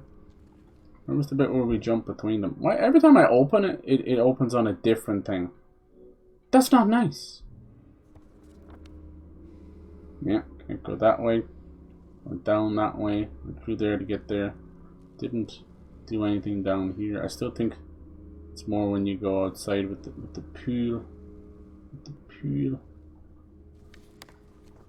No, let's go back down. Let's get that coin while we're thinking of it. Going with your bad shelf. I should save often because I am definitely dying a lot. Does it keep saves? No, it doesn't seem to. Usually, it used to keep. I think there's a speed run to do the game in 10 hours. It is much bigger than its predecessor, which is good. This might be a dead end or a shortcut. Some bullets take you.